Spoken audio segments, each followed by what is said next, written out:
1947, the Olympic Peninsula became the staging ground for a promising new technology. As rumors of its utopian creation spread, so did stories about overnight evacuations, unsolved disappearances, and unnatural encounters. In 1955, the government walled off a section of the peninsula to establish the Olympic Exclusion Zone. For 30 years, the zone's borders grew until the government withdrew and sealed every access point.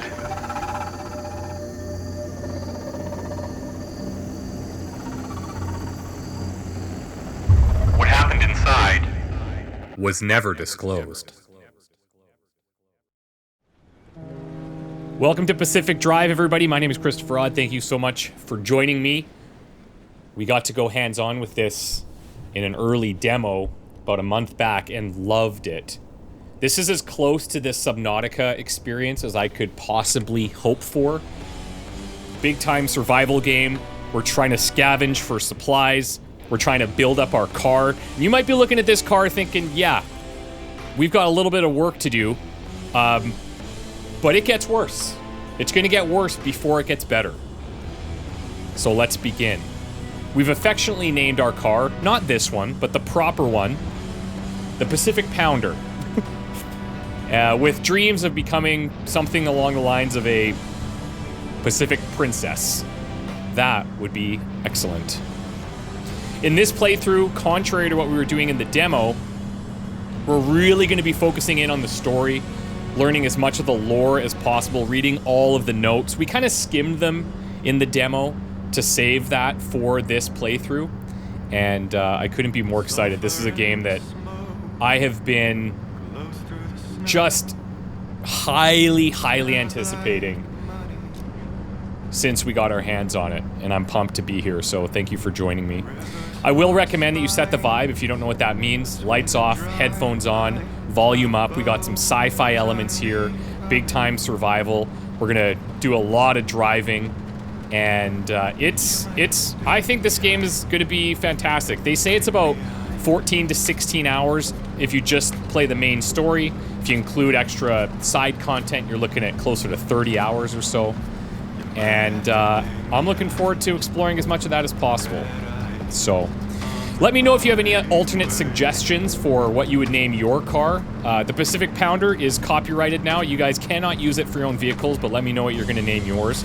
And why name it? That's a great question. Well, the reason is you're attached to your car. Your car is kind of your lifeline in this game, and it will protect you from the elements. And if you take care of your car will take care of you.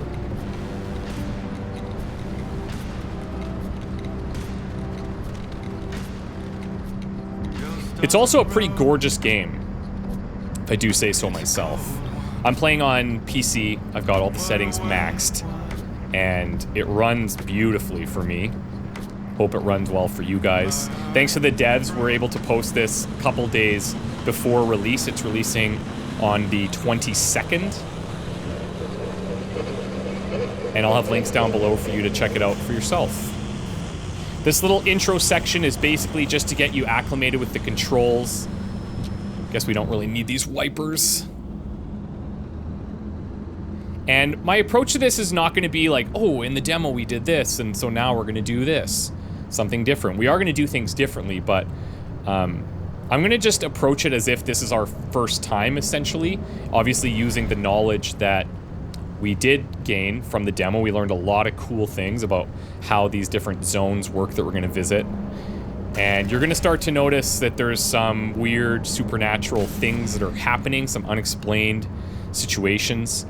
And soon, we'll get into some contact over the radio, and we can start diving into the actual story and some of the lore of this Olympic exclusion zone.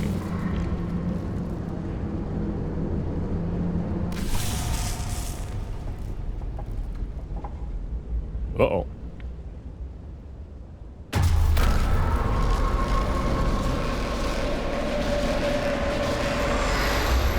Take me.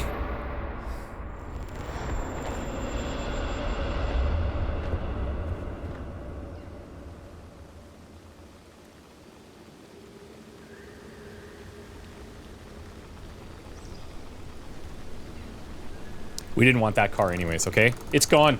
We didn't want it. It's useless to us. But we do need transportation. And so now, if I may, I'm going to introduce you to my beauty. My love interest of the game. The most beautiful car that you've ever seen. Brace yourselves, because it is something else. I don't know if you're quite prepared. Over the course of the game, we will be able to upgrade the car quite a bit. Not only from a mechanics standpoint, but from a looks standpoint. There she is, guys. Someone out there? Hello? What a swan, never mind. Francis, the radar's acting up again. You were supposed to tune up this piece of junk years ago.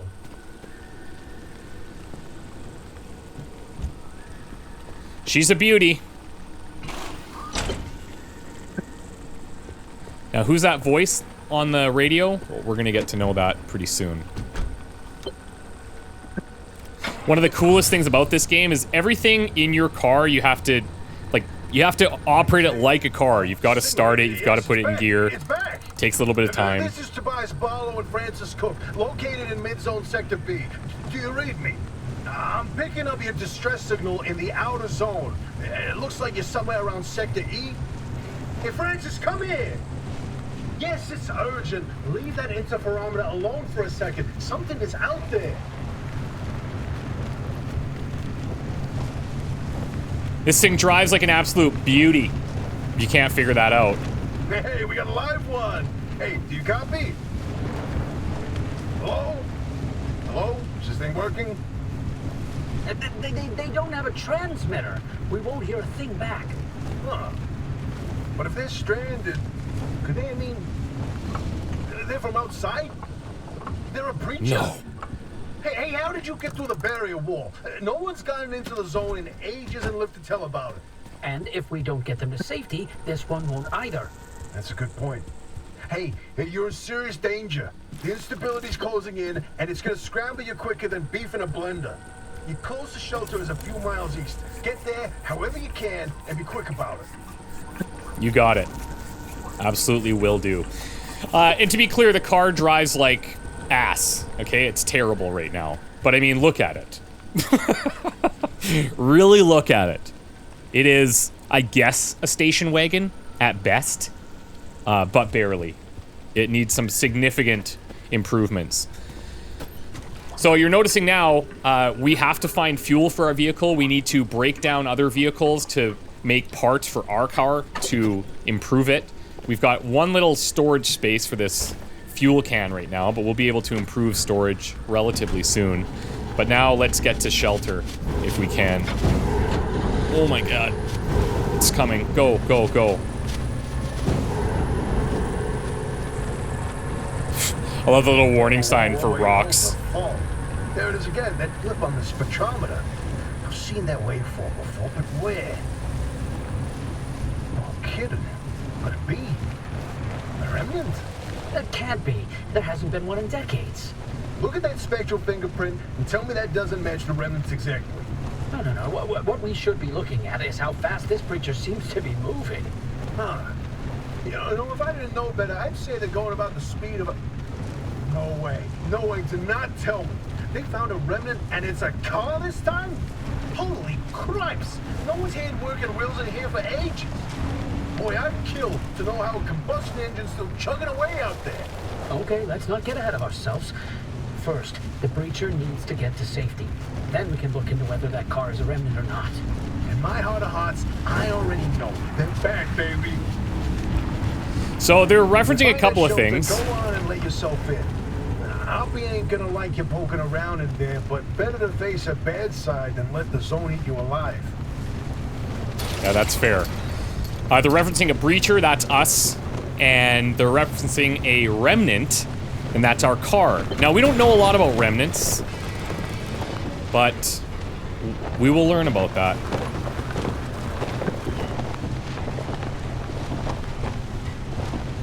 We do need to find a way in here because it is currently on lockdown. Let's park it. Let's go. This is going to be our home base for a while. And I don't even know if base is the right word, because it is... It's well equipped. I'll be honest, it's well equipped, but it is not the prettiest thing I've ever seen in my entire life. But this is Oppie's Auto Shop. Let's power it up. Beautiful. Beautiful. Oh, God. Who's there? God, the shop. God, it's been breached. You've got 5 seconds to get the hell out before I... Ow. Oh, my head. Ow, my head. An emergency broadcast. Hello, attention. This message is for Dr. Ophelia Turner. Send a breach into your garage on, official zone business. Now, we have it on very good authority that this person is in possession of a remnant, which has taken the form of a car, and, well, Get off the remnant thing. She's not gonna care.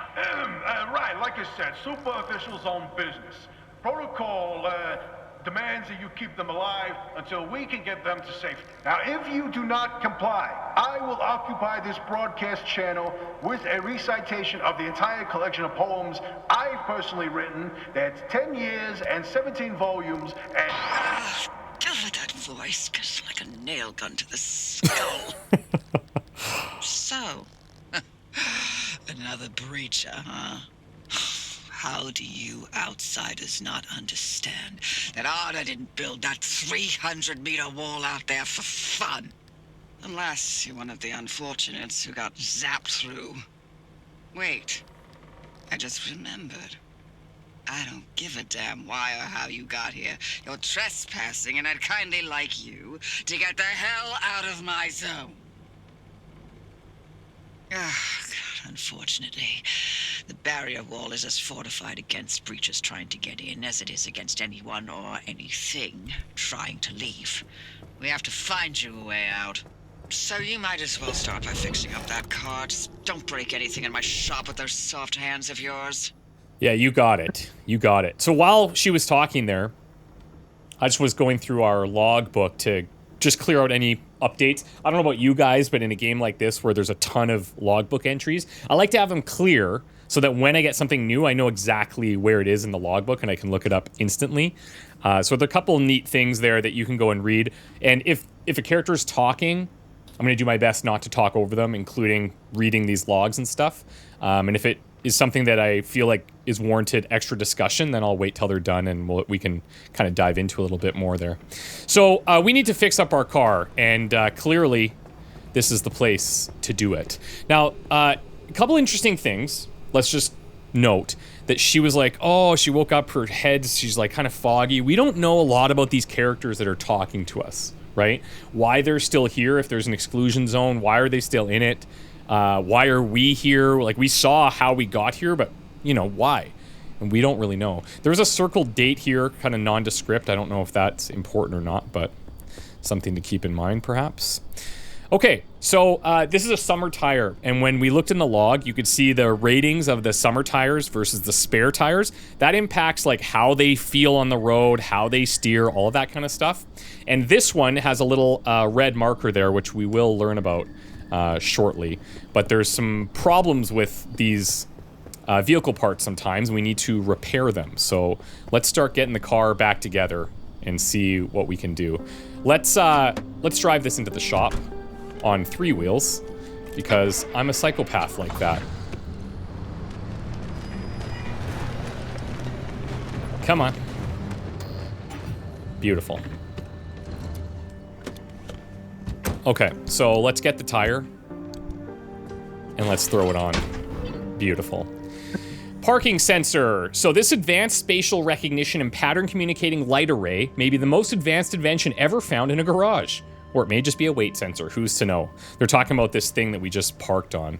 So if we open up the headset OS, that's all of this. And you can see we've got our inventory, we have blueprints, missions, route map, and logbook. In the blueprints, we need to create a crude door.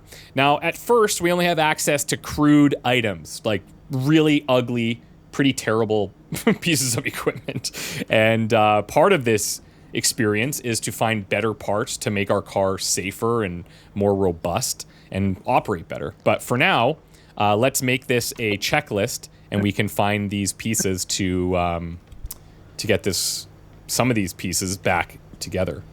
Okay, a couple things we need to do. Gather items from the abandoned car behind the garage. Search the abandoned car's trunk. Now, unfortunately, I cannot open this because we need a pry bar. So it's going to give us one, thankfully. And we can just grab all of these things. Now, some of the things that they've done since the demo and now is they've color-coded a lot of things in here, so your inventory isn't just a ton of similar-looking items. Everything's much easier to find. So there's certain things in here like duct tape and like glass will have a whole bunch of materials, and when you find these in containers, you can just hit T and it'll transfer all the materials, right? Which is really nice. But then the individual items, you can either just drag and drop them, or you can hit space and it'll just throw it into your inventory.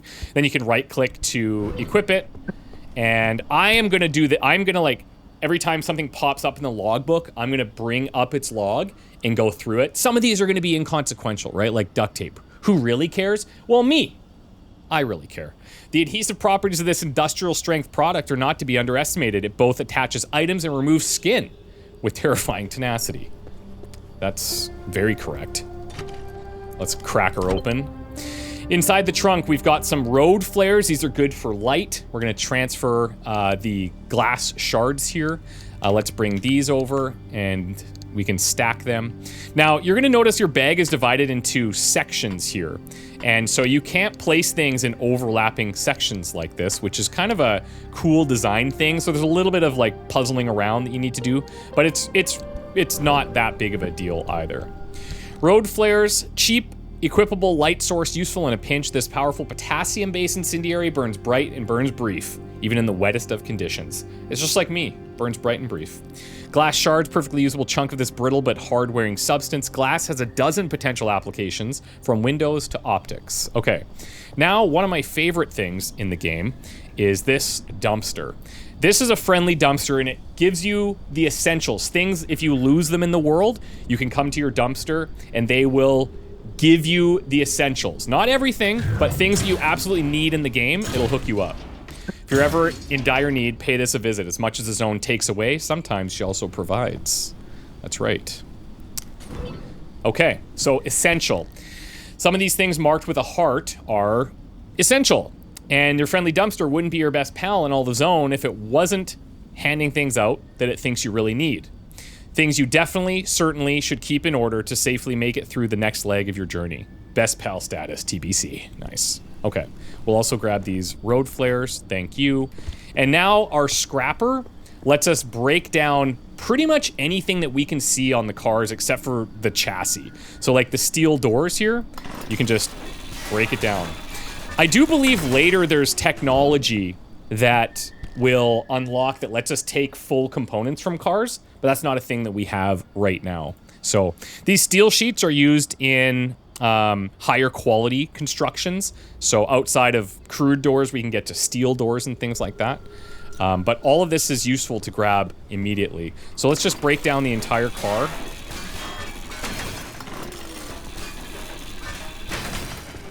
And then I'll go ahead and I'll just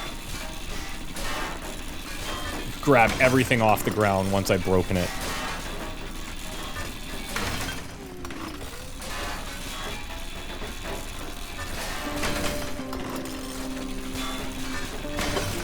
Okay, nice. We'll snag it all. So we've got some scrap metal. This is just an assortment of irregular and damaged sections of steel, all of which could be easily recycled and reused. We've got some plastic stuff, one of the most useful and ubiquitous substances ever created. Wow, high praise. This handful of polymers has 1,000 different applications and will likely outlive us all. Yeah, unfortunately, very true. Rubber, does anyone know what that is? Loose pieces of synthetic rubber taken from seals, tires, rings, and belts. Much of this could be recut and repurposed. Of course, the logo being a rubber duck. Love it. Okay, beautiful. So we got that little pip sound, and that means we've completed our to-do list, and you can see that on the left-hand side there. So that's kind of cool. Now let's craft. So we can craft, obviously, at our workbench here. Soon we'll get something that we can place into our car, and we can craft on the go. So we need to make a crude door. Let's go ahead and craft this. It tells you what it needs here. What's also cool about this is anytime that you're looking at panels or doors or bumpers or whatever, it shows you the status of all of your equipped doors. So right now I've got 2 empty, one being like a side door, one being my trunk actually. And then we also have a steel door that's on its last legs. We have a crude door that's doing okay, and another crude door that is not long for this world. So let's go ahead and make this. And we'll learn about the workbench. Why buy it when you can slap it together yourself with duct tape and saliva? Dr. Ophelia Turner, 1971. Very eloquently said, yes. Now, we could install this as a trunk door. I'm going to install it here because I like symmetry. Okay? There we go, it's beautiful. Now, we can repair some of our other doors that are on there. Let's go to the locker and we need to get repair putty. Let's throw this in here and equip that. There's a spare tire here as well. There's a first aid kit for our own health. And then we have some chemicals that we can take. Locker and chemicals, let's see. So the locker, car packed to capacity with clattering clutter. Offload and organize these objects, sort and store your stuff. And then chemicals, the sort of domestic substances that are only nominally inert, just waiting for a household chemist with a dangerously narrow amount of knowledge to truly bring them to life. Absolutely. Okay, so let's do some repairs. This door we just installed, so that's fine. This door is also great. This panel, however, it's less than great. So we just chuck some repair putty on there, and it becomes as good as a crude panel can become. Like, it's still disgusting. I'll accept it. Steel, very nice. We'll try to not let that explode. Crude bumper, let's fix that up a little bit. The headlight, giver. This stuff is magic, quite literally. Now, we're missing a panel there, unfortunately. This tire is, like, pretty good. You can see it's almost fully topped up, but I'll throw it on there anyways.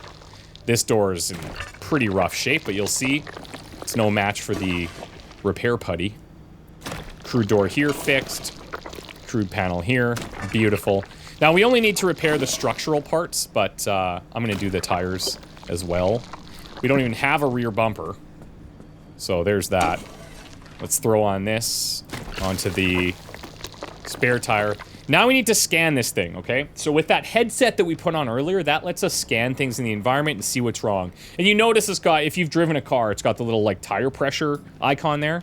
So as you can imagine, it's flat, okay? And you can see that. We can see that. We can see that. Everyone's watching. You can see that. Yeah. You blew it. Truly the most anomalous of conditions that can befall a wheel. A gaping hole in the precious, precious rubber. Fortunately, remarkable advances in this tire patching technology mean that it can be repaired in no time at all. Alternatively, a spare tire does wonders for continued mobility. And you did pack one, right? So we can fix it with a sealing kit, or we can replace it with the spare tire that we found in there. However, I'm going to replace it. I'm going to use, a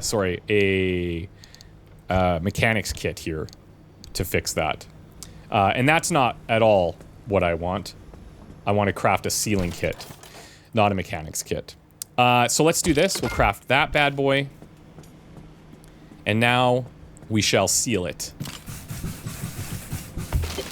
Ba-boom. So, what's interesting is there's different statuses that can impact things like our tires or our doors or panels or what have you, right? And so we got to pay attention to that and make sure that we have things that can fix those. So now we're going to carry that in our inventory, not a problem. We're going to throw on the mechanics kit now. And the mechanics kit, you can see if we scan this, what's the problem here? It's loose. That little red icon, it's got a wobble. That's a problem. So let's go into our logbook and we'll read about the wobble real quick. So we've got 3 statuses: essential, flat, and loose. It's wobbling of all the components you have on your car. This is certainly one that you don't want to work itself free. It's time to break out a mechanics kit and make repairs. So let's go ahead and repair this. Simple, right? This is definitely how you fix tires in the real world. Just a little tap, tap, boom, done. Easy, easy peasy. Okay. So now we need to install cardboard boxes in the trunk. Let's go ahead and do that. This is going to be our storage for the vehicle for now. Hopefully we can improve that later. Let's install the craft mat so that I don't have to come back home to do this. Work out of the back of your car with this rudimentary set of equipment. While it may not be as good as what you have in the garage, it'll work in a pinch and allow you to craft basic items. Very nice. Let's install that there. Look at this beauty. There's a little prototype of mine in the garage. The Arc device. Hook it up to your car, wherever it'll fit. Okay, so supply container. You can scan like pretty much everything.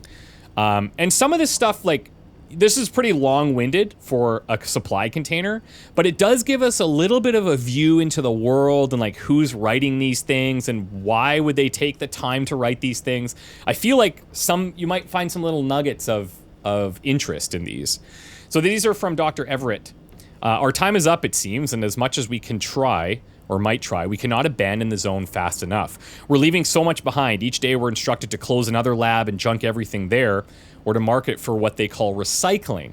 But we know no such recycling will happen. We may as well loot our own equipment. We dash out the door, leaving our things on the table, our experiments half finished or logs incomplete. We're creating a ghost town in our wake, even a whole series of ghost towns, a ghost nation, if you will. Our own Mary Celeste, a record of our last moments, frozen in time. Who's Mary Celeste? Not sure. Maybe we'll find out. Maybe we won't. The Arc device is very important. So let's read about this. Riding shotgun with you is perhaps the most ramshackle and yet remarkable example of technology that you've ever seen. And this is true. It can monitor the zone, ingest anchor energy, and casually teleport the entire car and all its contents a short distance. It may be a work of genius. It may be extremely illegal, stolen technology, or it may very well be both. We'll take it. No problem at all. And it will ride shotgun with me. It is now my new best friend. Besides the Pacific Pounder itself, okay? Just to be clear. This beauty won't just be your tour guide. It's your North Star and the only way back to safety. Heck, you should consider it the Father, Son, and Holy Spirit if you plan on staying alive. That's how important this thing will be to you. Yes, that's my very own invention. I'll tell you more about it if you live long enough to use it. Okay. So now we need to grab the gear blueprint by the front door here. So blueprint for gear. Let's take this. And what has teeth and bite but no jaw? Probably a lot of things, actually. This gear is one of them. The impact hammer, however, this one's a bit more serious. Not every natural resource can be carefully extracted. Sometimes you need some pneumatically assisted brute force. This captive bolt device is ideal for fracturing crystals, dislodging deposits, or just smashing. And then you can click here and you can see, well, what do I need? I need a gas cylinder for that. You could pin it if you wanted, but we've got other things, so not a big deal. We also have fuel in here. So basically when we come back from an outing, we're going to refuel our car, we're going to heal up, we're going to charge the battery. Those are the three main things that we need to do, but then we also need to craft. We need to have stuff prepared to take with us that we're going to use out in the zone. In the zone, if the zone has one thing going for it, it's that gasoline here is free. Yeah, if you can find it. That, of course, is the challenge.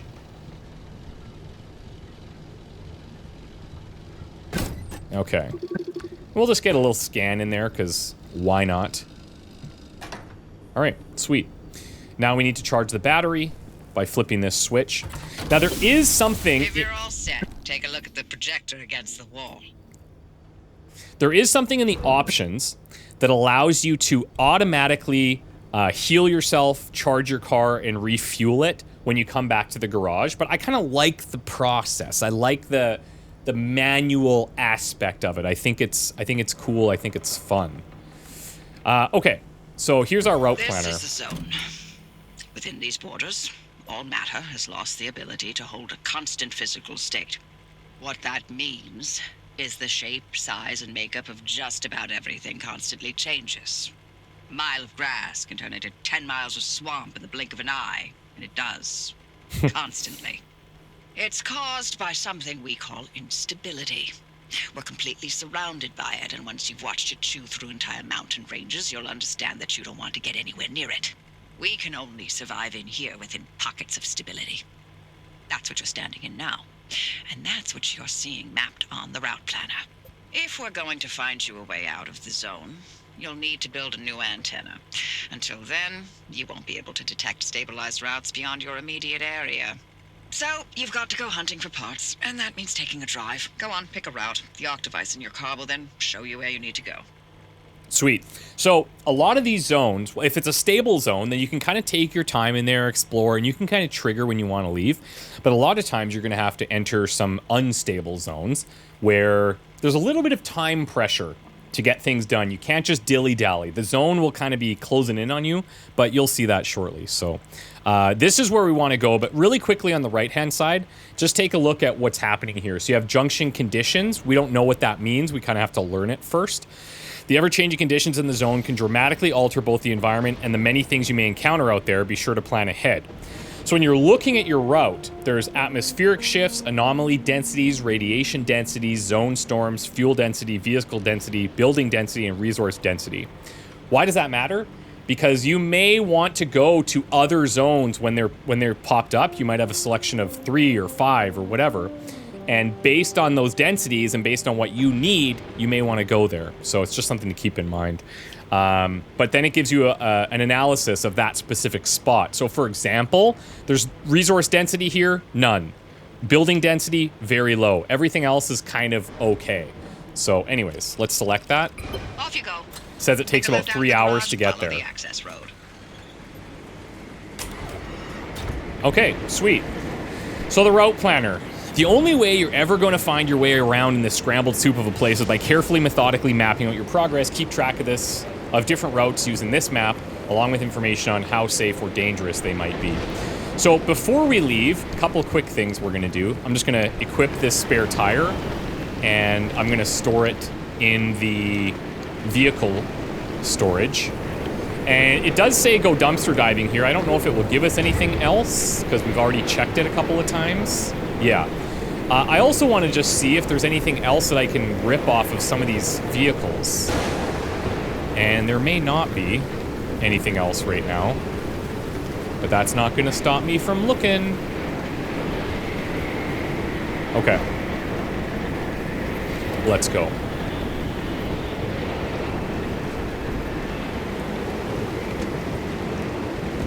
Now look at this bad boy. Woo! Okay, sick. So the car dashboard, there's a lot of things happening in here.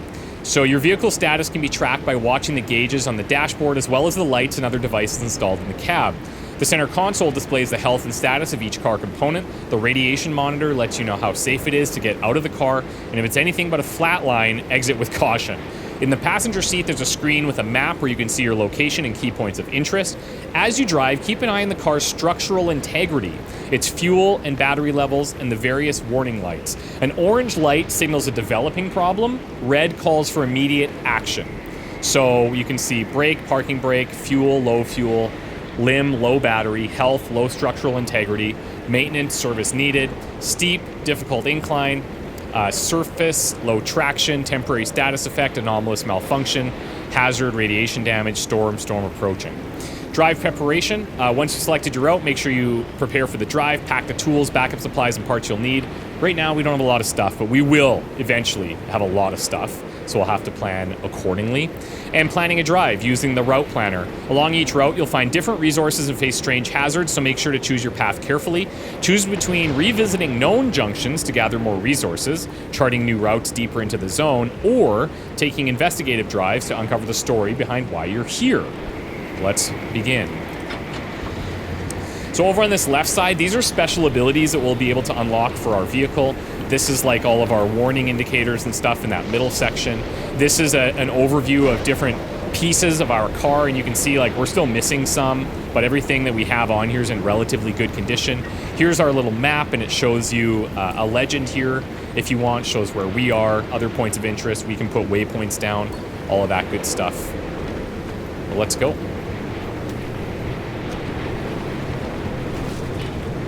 On the road again.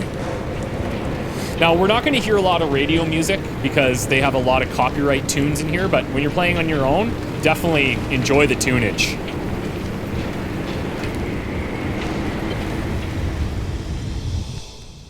take me. So we're going to junction E5, and the condition there, it says perpetual stability. And we will learn about that, but that is what I was referring to, where we have time in that zone to kind of do our thing and trigger an exit when we want. So let's go. Okay, your car is your shield, and it can protect you from radiation anomalies and the many other dangers of the zone, but only as long as it's in good condition, keeping your doors closed and car parts in good condition. Don't want to overwhelm that little brain of yours. You'll need a few things to rebuild the antenna at the garage. First on the list is plasma. The woods are littered with plasma generators. Look for a research trailer or a spark tower. That's those antenna things zapping you when you get too close. Both are always accompanied by plasma generators. Okay, you got it. Now, it's basically saying here, to survive the zone, like, pay attention to the map, but you do have to go off-road to find certain things. Cars can be a great source of fuel, common materials like scrap metal, and sometimes a decent spare part. Don't forget, much of what you find in the zone can be scanned for more information.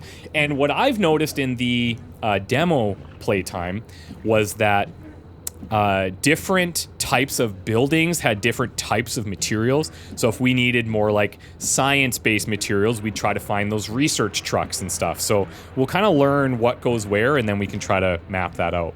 So perpetual stability, the instability storm will not be chasing you unless summoned, which we'll learn about at the end of this zone, I believe.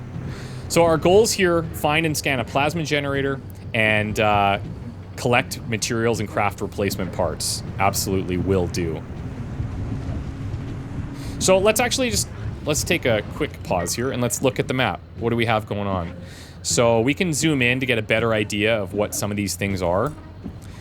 So we've got buildings, ARDA trailers, gas station structures, road stations, and cabins. We're gonna check all of these little clusters, and then if there's something that grabs our attention, you can bet your ass we're going to be checking it too. I don't know why I chose to get so aggressive. Plasma generators nearby. Your headset has a built-in scanner. Use it on the plasma generator, and it'll figure out the tools you need. Yep, sounds awesome. Let me break down some of this vehicle. Early on, especially, we are going to be trying to snag almost everything that we possibly can. Okay? Wrecked cars. Teletype autoscript ARDA reference Hansen. I told him not to bring his own car. I told him the feds will give him a loaner or cover his rental expenses. What does he do? Brings his car. His own car. From Delaware. From Delaware. How long does it last? How long do you think it lasts? They're like vultures. They're like wicked vultures. Okay, interesting. Zone conditions. Whenever you make it through unusual conditions or sudden shifts in the zone, your logbook will be updated with information about what just happened. Study these entries carefully. They can offer essential information that will keep you safer and better informed. I hope you guys don't mind that I'm going through all of these logs, because I find that early on in the game, we're learning so many new things. It's just going to keep us all on the same page. Later on, we're going to naturally get fewer and fewer of those.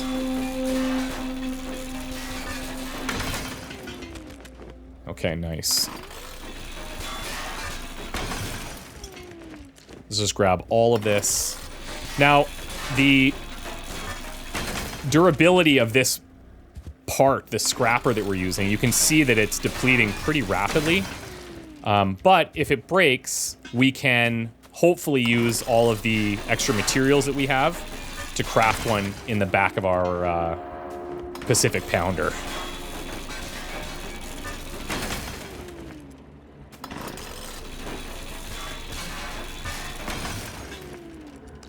There's something very soothing to me about doing things like this, like just breaking down these vehicles. I actually love it. Sodium vapor lights. Okay. So what are these? Memo FAO all staff, December 28th. Further to my correspondence of the 24th, I'm writing to advise each and every one of you that the forthcoming disco time will not be going ahead. Moreover, I'm extremely disappointed that I find it necessary to remind all employees that inappropriate and unauthorized use of ARDA equipment is very obviously a violation of organization policy, not to mention profoundly unprofessional. The lighting rigs, arrays, spotlights, and racks that we've requisitioned are precisely calibrated, specially constructed, magnetically shielded sodium devices. that are both very sensitive and extremely expensive. They're specifically designed to work in zone conditions for remote deployment and to withstand radiation and EMP. They're not for modifying with colored filters, rainbow banners, or beat-synced variable resistors. Frankly, I'm appalled that I have to compose a memo such as this, and when I find those responsible, which I shall, rest assured, there will be severe consequences. This is the Olympic exclusion zone, not Miami Beach. And when you scan these things, a couple things to pay attention to here. Recommended tools for like interacting with them. A hand vac, which we don't have yet, but soon. Here's the plasma generator. Scanning. Looks like it's ripe for the picking. Can't get at it with your hands, though. An impact hammer will do the trick. As we continue to explore viable energy solutions in the increasingly unstable environment that is the zone, we've begun testing the first handheld plasma containment devices in a zone plagued with radiation, instability, electromagnetic interference, and many as yet unexplained phenomena. Any infrastructure created for energy transmission has proven to be all but useless. Hence our investigations into the potential of charged and even magnetized plasma, studying both the conductive and capacitative qualities of the samples we have contained. Plasma would likely be far more efficient than the diesel and gasoline that we've been forced to haul from place to place. And if the latest research from the LimTech team is to be believed, we may soon have a way to make it just as portable. At present, we await updates from Dr. Essid as she finalizes her reports on Birkeland currents. ARDA management are keen for us to test the technology in the field as soon as possible. Out in the zone all on your own. They grow up so fast, don't they? And I'll be back at the helm. Been a long time, old gal. Didn't think we'd, talk again after that whole Sasquatch incident. Yes, I wish to find those materials by any means necessary. No one's coming back ever again, so go on and take what you need. Transports, I got homes, outpost facilities, they've all been abandoned since the zone was decommissioned in 87. Most of those structures won't even be there the next time the instability scrambles the area. So loot to your heart's content. Just loot away. Oh, I'm on it. I love a good looting. Don't you worry. Okay, we got a whole bunch of materials in here. Let's go. What I'm really looking for is the gas canisters, right? That's the key.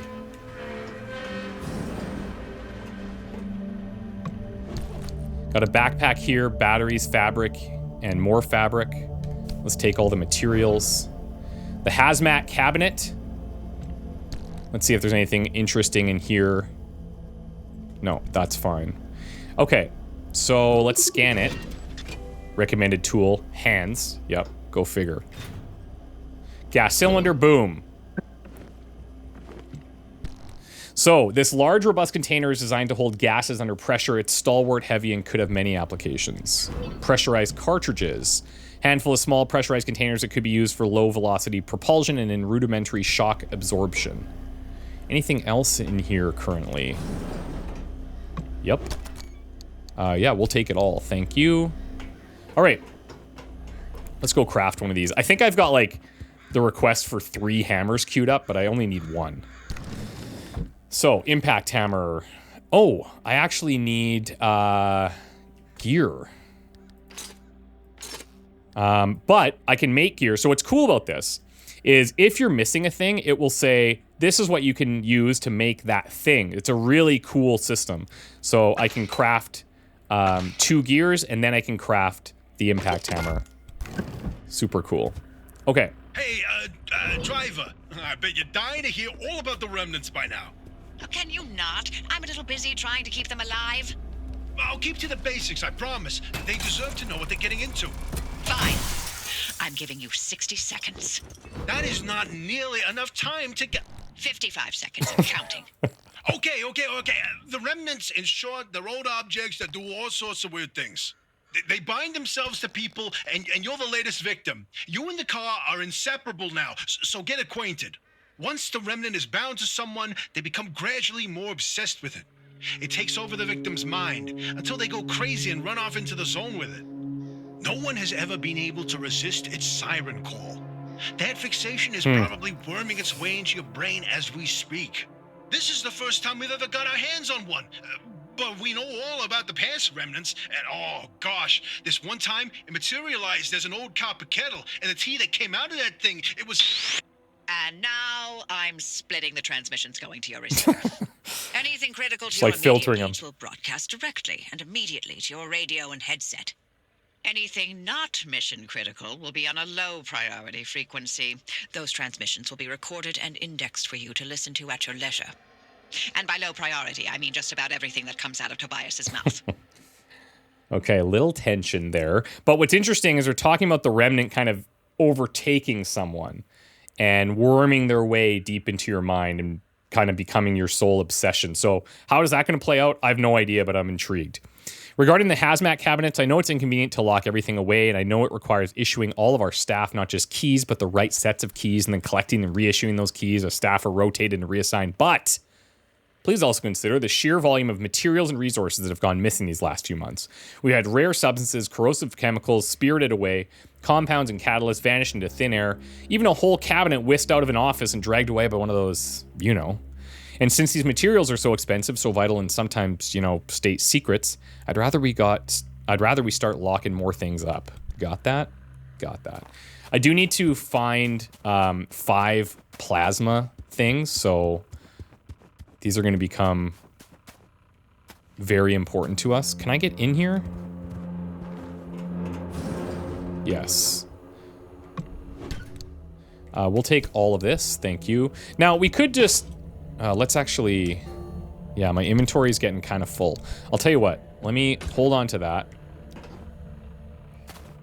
I'll come back here and just dump all of our materials. With T. There we go. Love that. I still don't want to drop this, though. Thanks. There we go. Lab computer. What do we have here? So, telephone transcript, central exchange monitoring in 63. Hello? Hello? Is this the office of Dr. Turner? No, the other Dr. Turner. Doesn't matter. I have good news, the best news. Your new computers are up and running. We did it, and these powerhouses are going to absolutely blow you away. We've got some of the world's best discrete RTL-based integrated circuits with a central processing unit running at 1.5 megahertz. Whoa. All of this able to address 500,000 characters of memory. We've even got a 32-bit word length. It's hard to imagine a more powerful machine. What's more, these things barely weigh 70 pounds. It's truly amazing. You absolutely must come down and see one in action. I think ARDA might well have pushed computing as far as it will ever go. It tells you again, recommended tool, scrapper. Let's scrap away. So we've got electronics in here. Those are kind of rare from what I remember. Each is waiting patiently to be soldered to another and once again restored to life. We can just leave the flare down, I suppose. It's not a bad option. Take all of that. Another computer, consumer electronics. Everyone's checked out of town. At this point, I'm the last person left, and I'll be gone by tomorrow. It's hard to believe this was once a community. Sure, we didn't have much to show for it, not much to offer visitors, no great sights or famous landmarks, but a few of us lived out here, and we were happy with our lot. And then it seems the government had other plans for us. You no longer live there, they said. Here's your compensation payment, now get out. Their weird secret experimentation zone keeps growing. They own this land now, this town, and soon we'll never be able to come back. They barely gave us enough to cover the cost of moving. Now it's time to work out what to leave behind. Thank you. We will take it.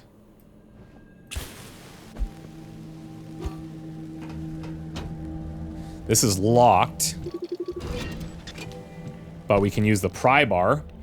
There has to be... So this is another, like, status, right? There's 33 statuses right now. We have 4. This is locked, though that always doesn't mean you'll need a key. Many simple locks can be forced with small tools, though tougher ones will require heavier equipment. Keypads, of course, will require a code or a zap. Breaking those won't get you anywhere. All right, so let's get this. Now, I'm going to do... we can just right-click it. This is probably not something we need to put in our hotbar right now.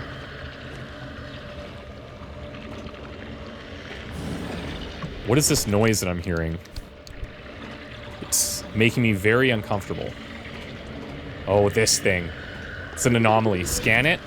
This is an abductor. Okay, cool. I'm glad this is here to show you guys. Okay, so abductors. Dear Maggie, once again, I miss you and the kids so much. I'm sorry I haven't written sooner, but it's just been crazy out here. I have a few moments right now, so I figured it would be good to put pen to paper.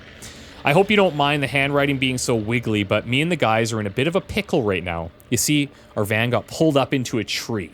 I'm afraid I can't explain exactly what happened, top secret things and all, but we're safe. Trust me on that. We also have 2 hours to wait before rescue comes, hanging 50 feet above the ground and right on a ridge. I'll send this back to you as soon as we get back to the barracks and write you a much better letter after. But in the meantime, here's a picture I sketched out while we were waiting. If there's one thing we have up here, it's a heck of a view. Love always, Joe. So these things, they will pick up your car and throw it around like it's a play toy. Absolutely nasty to deal with. I feel like we're at the end of our scrapper's life here. There it goes. Okay. Let's go make a new scrapper. I should have the pieces. I think it's pretty basic pieces of equipment, actually. Yeah, deadly. And I like that it remembers its spot in the hotbar.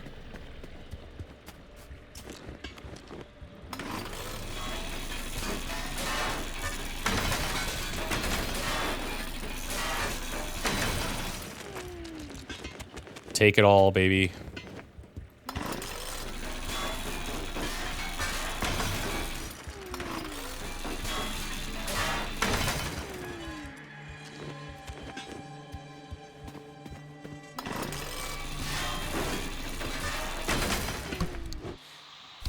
Okay.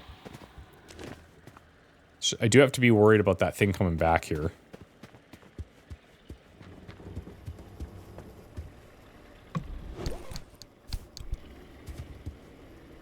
A TV. Now, we've already scanned this, or we scanned electronics, so we kind of have an idea of what we're going to find inside there.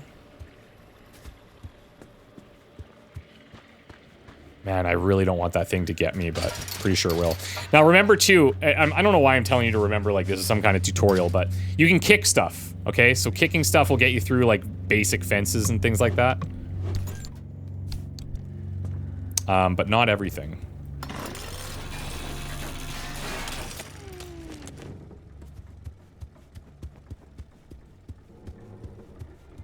Is that it here? I think so. Now, our impact hammer, there's certain doors. I don't believe this is going to be one of them. But there's certain doors that have these little, like a yellow thing on it, if I recall correctly. And that you can use the impact hammer on.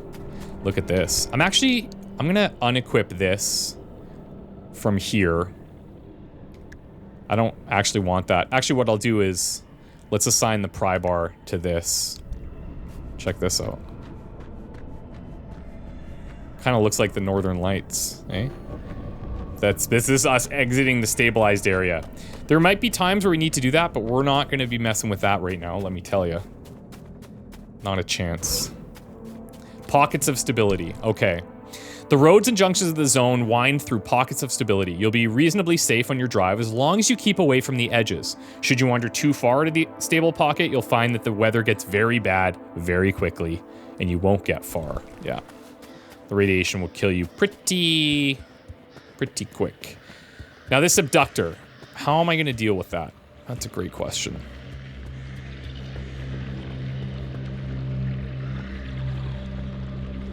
That's a great question. Let me see if I can make any other panels here. I need 2. Let's do that, and we'll attach this one. It's looking good. And then we'll throw this one on. And let me see if I can make a door as well. Crude door, I can. Amazing. Guys, we almost have a whole car, if you can believe it. We need bumpers. I need 1 bumper. Woohoo! It's coming together. It's getting there. It's getting there. Look at it. It's beautiful. I do need headlight. Is that something I could make? I could if I had more road flares. I could pin this just as a bit of a... Oh god, it's literally killing myself with the trunk door. Shocker? Not really. Not really. Okay, there we go. I think it went off into the woods there.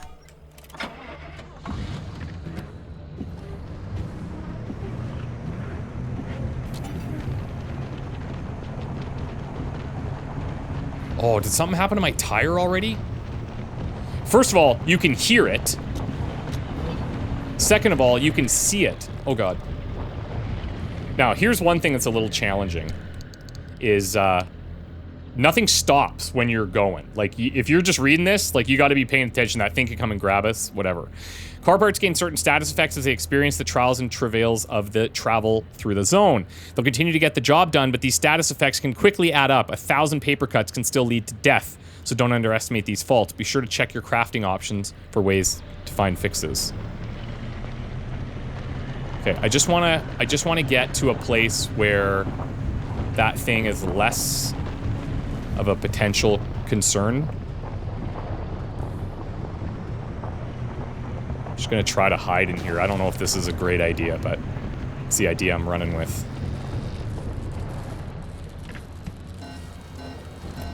So it's a warning that you're on this, like, hill, right? So it's flat, and if we'll recall, we needed a what for the flat? We need the sealing kit, but I don't have any duct tape, unfortunately. So that is a bummer. I definitely want that duct tape, and I don't have it. So we're gonna have to drive with this junk for a bit, or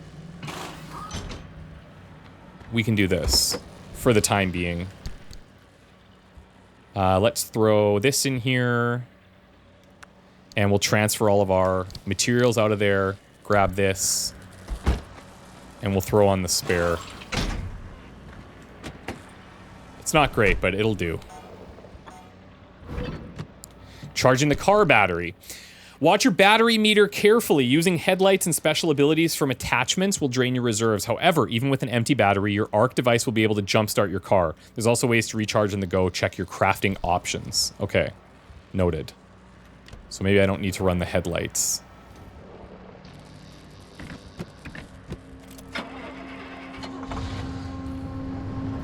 And we do have to be careful of these big towers.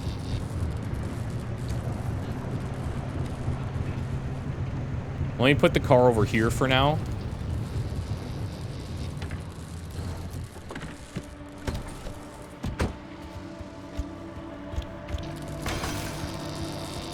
Kind of send out these little zaps. However, we can stop it.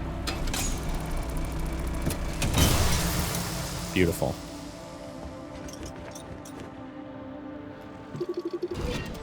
A spark tower. Okay. Plasma-powered spark transmitters, combining previously obsolete coils with limb-enhanced repeaters, have proven to be the best way to boost signals throughout the zone. The constant increase in radiation and electromagnetic interference has made radio communication extremely difficult and often subject to bizarre distortions. These new modified coils appear to have solved that. The addition of local plasma power sources is a reliable way to keep each node within this vital infrastructure both operational and independent. However, the price we have to pay is constant maintenance and repair. They're demanding beasts and burn through components rapidly. If key resistors and capacitors are not regularly replaced, they quickly develop a habit of either shorting or even releasing constant high voltage, low current discharges into the immediate vicinity, like we saw, right? Yeah, let's break this down.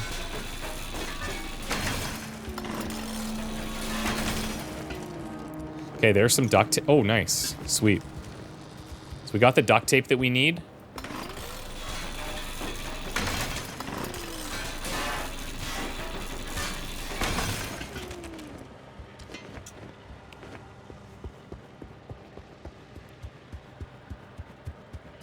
Let's whip up a new headlight before we forget.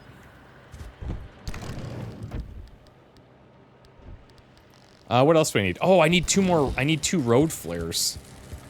All right. Let's wait for it to send out a little zap.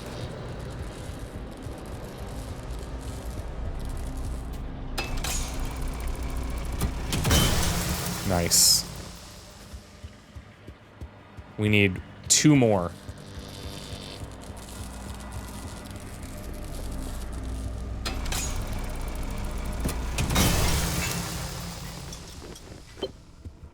Okay, well, we had 2 in there. That's Oh, beautiful. looks like you're near one of the old Gorilla radio stations. That ought to be prime pickings for antenna parts. I've loaded its approximate location to your map. Look for an antenna tower up on a hill somewhere. You got it.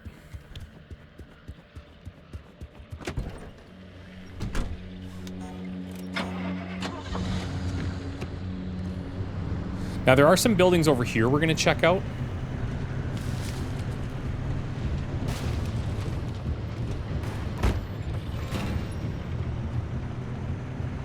You saw that thing, right? I saw it.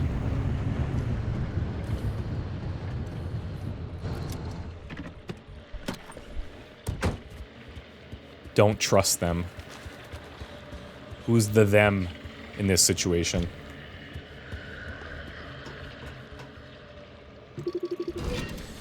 Okay, so we have a locked door. Poorly sealed door can barely defeat a draft. That's my kind of door, baby.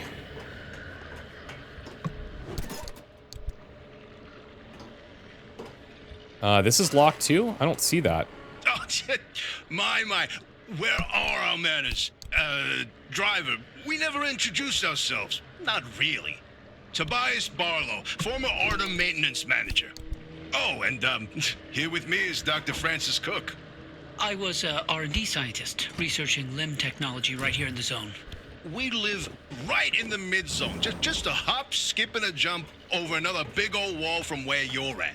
Oh, and that old bat over there? That's Dr. Ophelia Turner, former director of research and development herself. The mother of limb technology, the maven of electromagnetism. That's enough. Resident party pooper.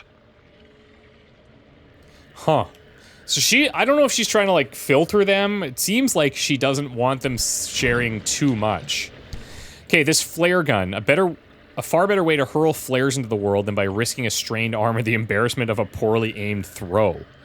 I'm not sure what we would use this for. Maybe there's some ways to, like, distract enemies.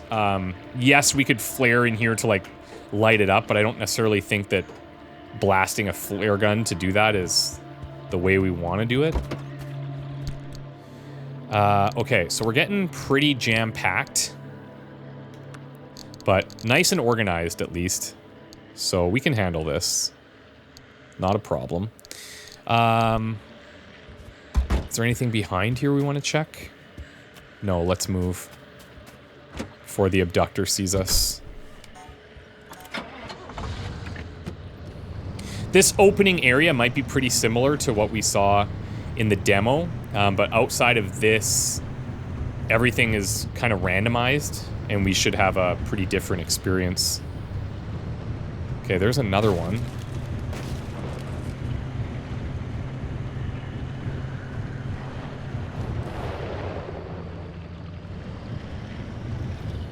Maybe I'll throw us over here.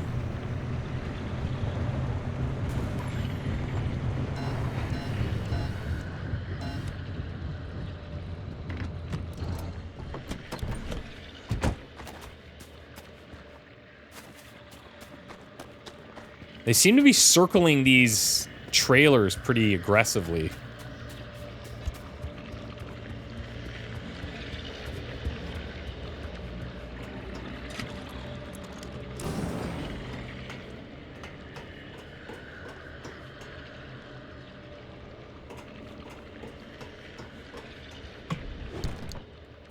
We'll take it all, thank you.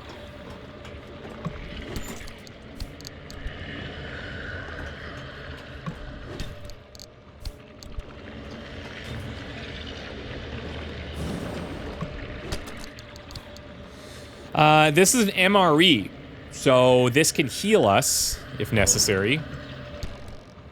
Meal ready to eat is a complete self-contained unit of food allegedly equivalent to a reasonable dinner. It certainly contains nutrients and may even feature distinct, discernible flavor. Uh-huh. It may even.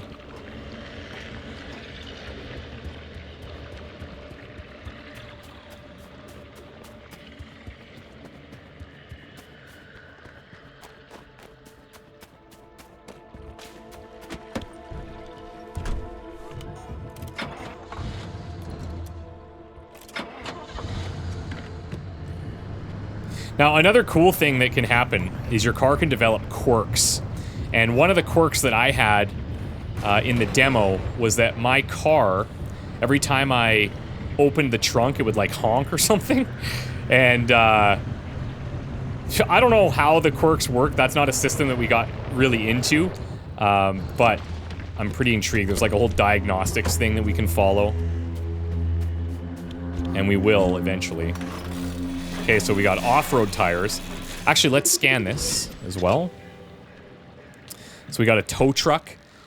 Broken down? Of course we've broken down. Do you need me to recap? We had our doors stolen by one of those floating things. We had our battery drained by one of those bouncing things. We had our wheels ruined by one of those spiky things. Okay, so these are all alluding to different enemies, I believe. We were dragged into a tree by, you know, one of those other things. So yes, we've broken down. Don't ask so surprised. Are we the first people to ever break down out here? Why do you think you exist? Why do you think we gave you that truck? You know what? You're not fast enough. And what? Another job? Who? We broke down first. Drama. I actually like the writing of the logs and stuff. I think they're pretty funny. We can take the steel doors. Kind of a nice find, actually. Get some higher quality components.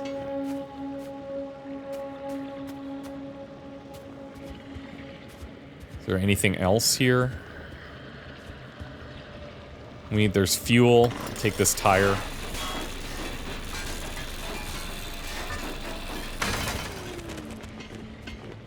Alright, sweet.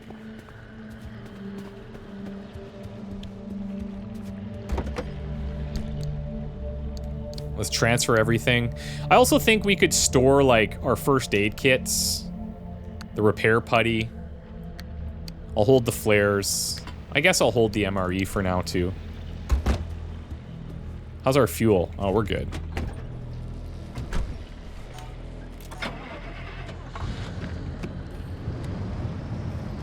Alright, let's go. We kind of took a bit of a weird path here, eh?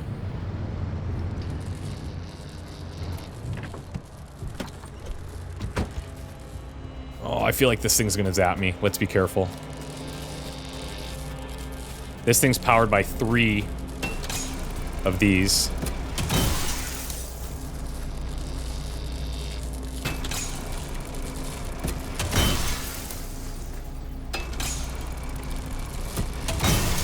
Nice. So far, the only damage we've taken is smashing our trunk directly onto our head. So, you know, take that for what it's worth. There's Big Dan's. Everybody loves Big Dan's.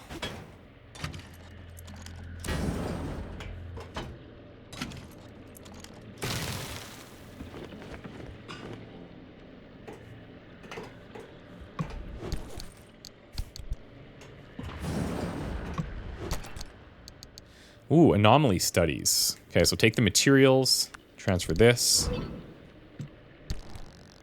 So we've got some of these written records, and then we have some of those audio ones as well. Let's read the anomaly studies here. So cited consistently between late 59 and early 61, this anomaly was attracted to any transmitters broadcasting at particular shortwave bands.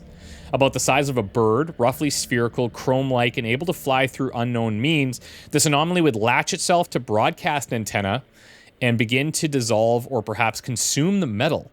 Stubborn and difficult to dislodge, this anomaly began to disappear when zone personnel began using different frequencies. Super weird. Hey, a full gear? Sure.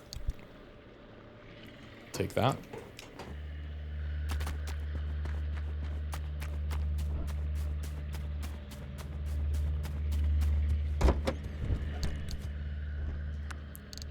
Let's transfer everything. These anomaly studies we're going to transfer as well.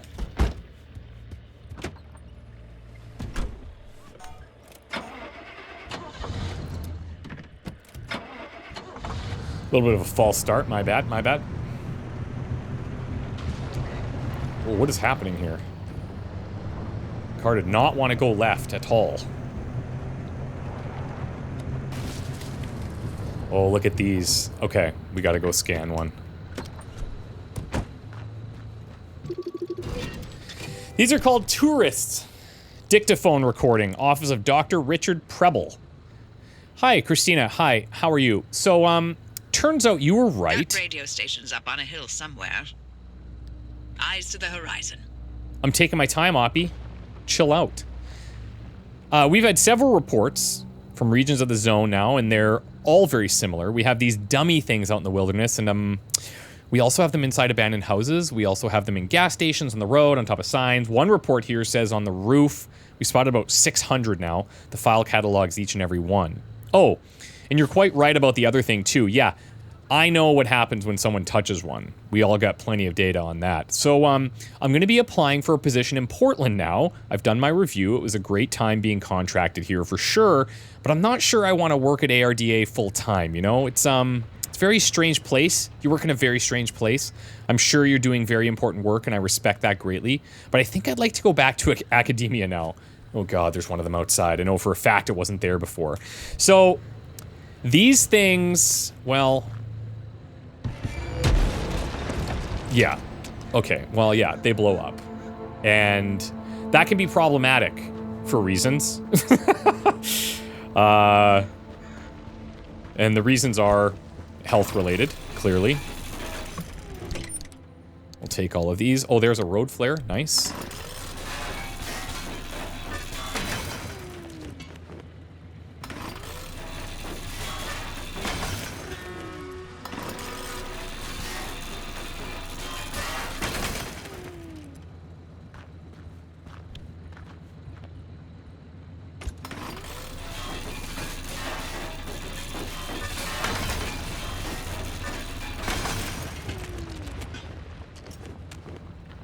Got him. This is such a... For, like, a hoarder like me, man, this game is just perfect.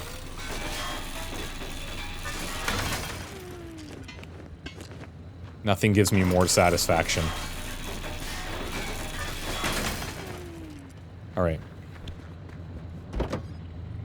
Let me craft up a pry bar, because mine broke. We'll store all this stuff. I need one more flare in order to... Oh, beautiful. In order to make a headlight. So there it is.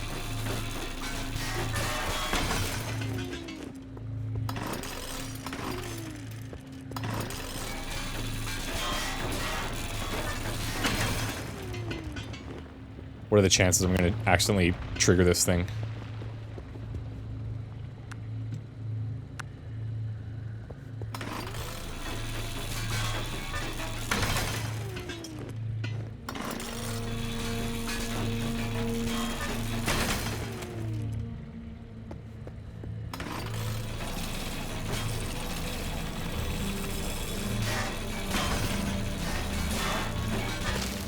No. Thought we could squeak that out.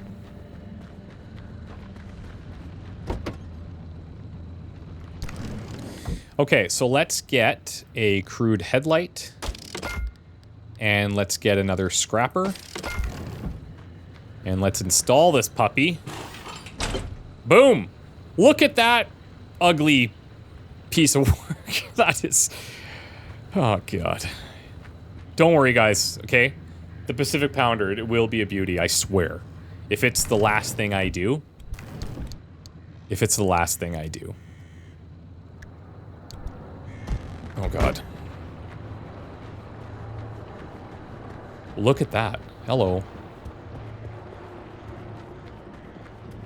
Let's check Big Dan's here. We can probably, yeah. These are called potholes. Hey, boss. So I'm out here working with Mira and Tobias from maintenance. Is that our Tobias? I'm afraid I've got some bad news about our gear. We've run into some trouble, and I don't think we're getting it back anytime soon. Sorry, bad start for my first potholing job. Call me when you get this, or better still, I think you should come... just come down here and see for yourself. Our tools, our signs, our lights, they've all taken flight, so to speak. Really, yeah, I'm serious. I'm dead serious. You should see this. You know how you told me we were normal people working in a very abnormal place? Yeah, I think I know what we mean. Yeah.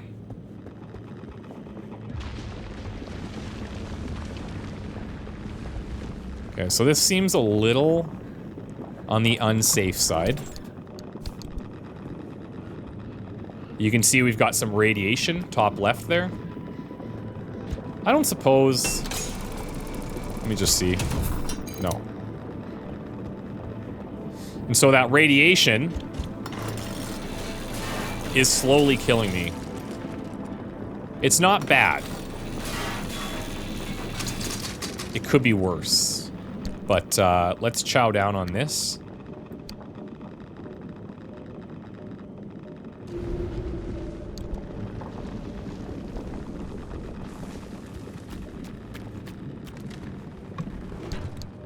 Ooh, beautiful. All right, let's get away from that. Little dangerous situation.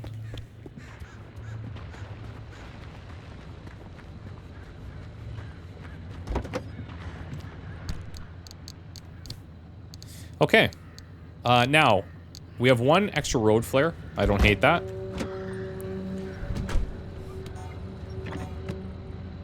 Probably shouldn't have left the car running.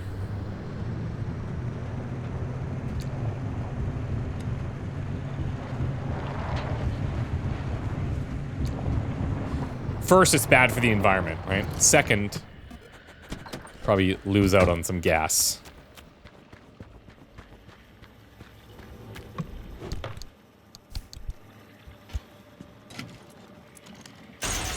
We'll get to that radio station, by the way. I'm not in any super rush to do that. I want to explore this place as much as I can. Certain dried or canned foods can last a remarkably long time in storage, and the expiry date's only ever a guide, right? Yeah, like especially on medication. Whoops.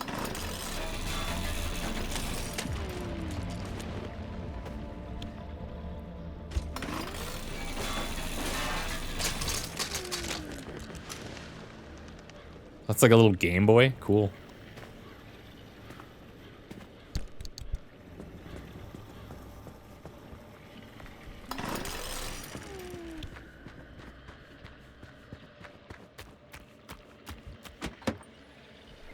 Okay.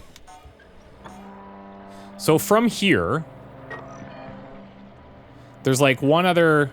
Well, I think that's the gas station we were just at. So actually, I think we're prepped for the radio station now. I may clear this car in front of us.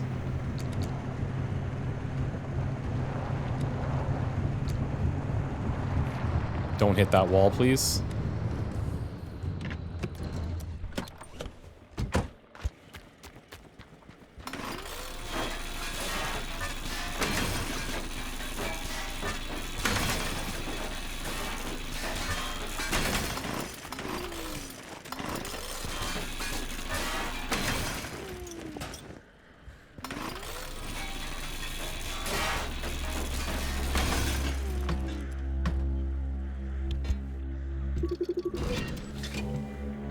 Abandoned car.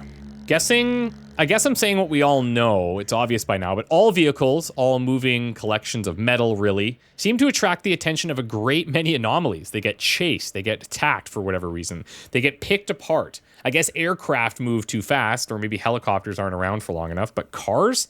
This place and its wildlife just loves cars. Sorry, what? Okay, correction, it's not wildlife. What? Why?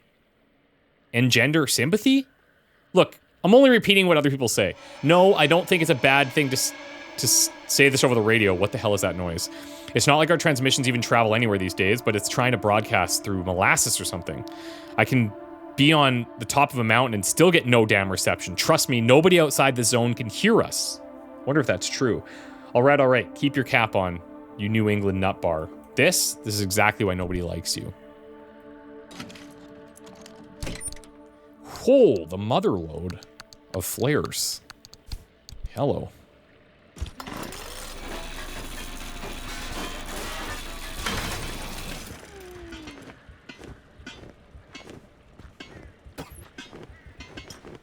I guess we can take this little steel panel too. This little car was actually amazing for us.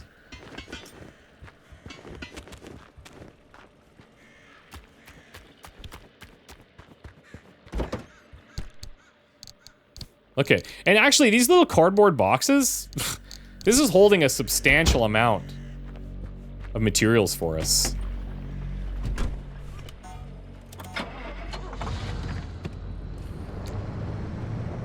All right, let's find a road.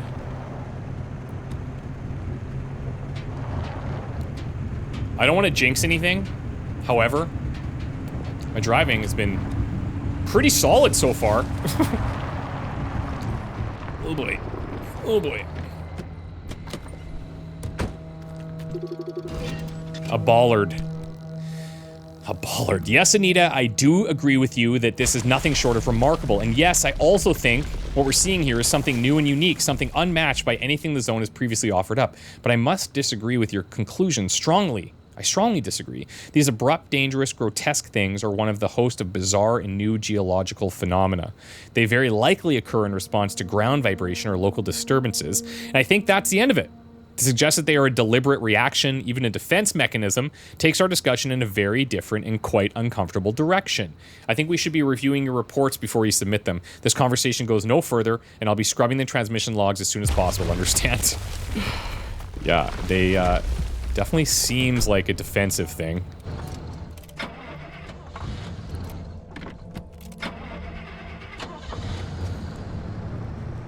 We'll just be avoiding that slightly.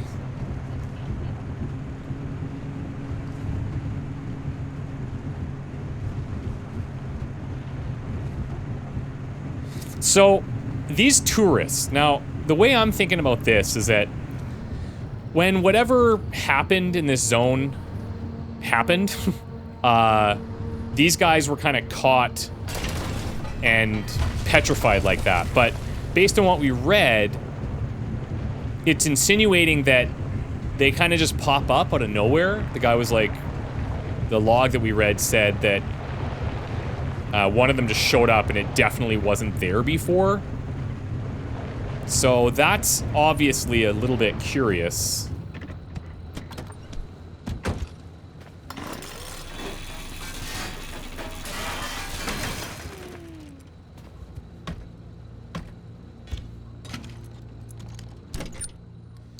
Yoink.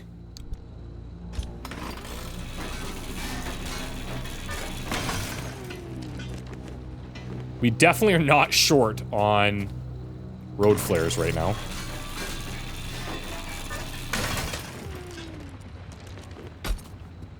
Excuse me.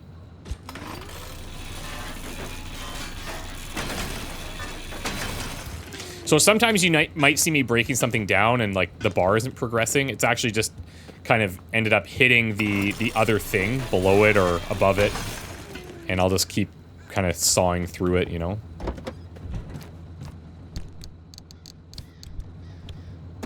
God. I don't know how many times that is. If somebody can keep track, that would be excellent. You will be the favorited comment every time if you're tracking the number of bonks in the head from the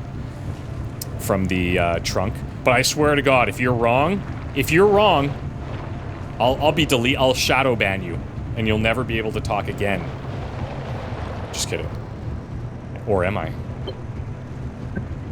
Test me. Okay, we're here. Believe it or not. Hope you guys don't mind. We're gonna do a super long intro video here. What is that noise? Oh, okay. I thought it was like a dog.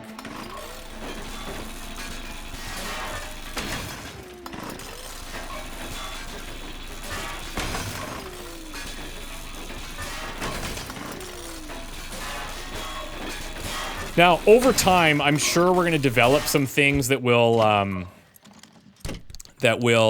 make dismantling all of these vehicles significantly faster.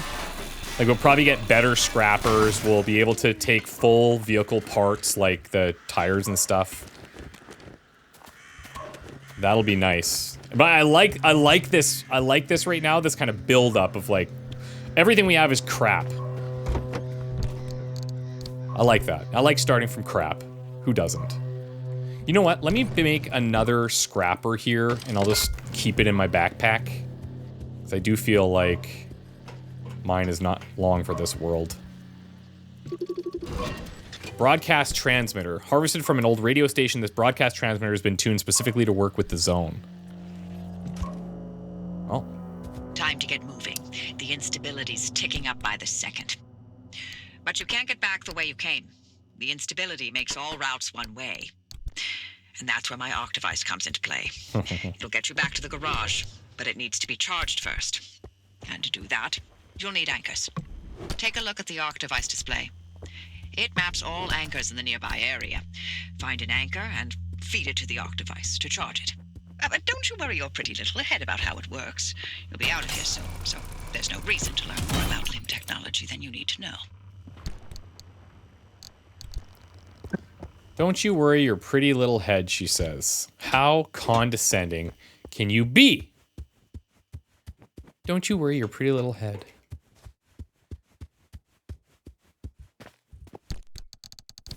Oh, I'll worry if I want to. Oh, God. Frick. Okay, use the arc device to locate and drive to an anchor site. Let's go, baby. There's a few of them. We check the legend here. Anchor signals. Let's drive here.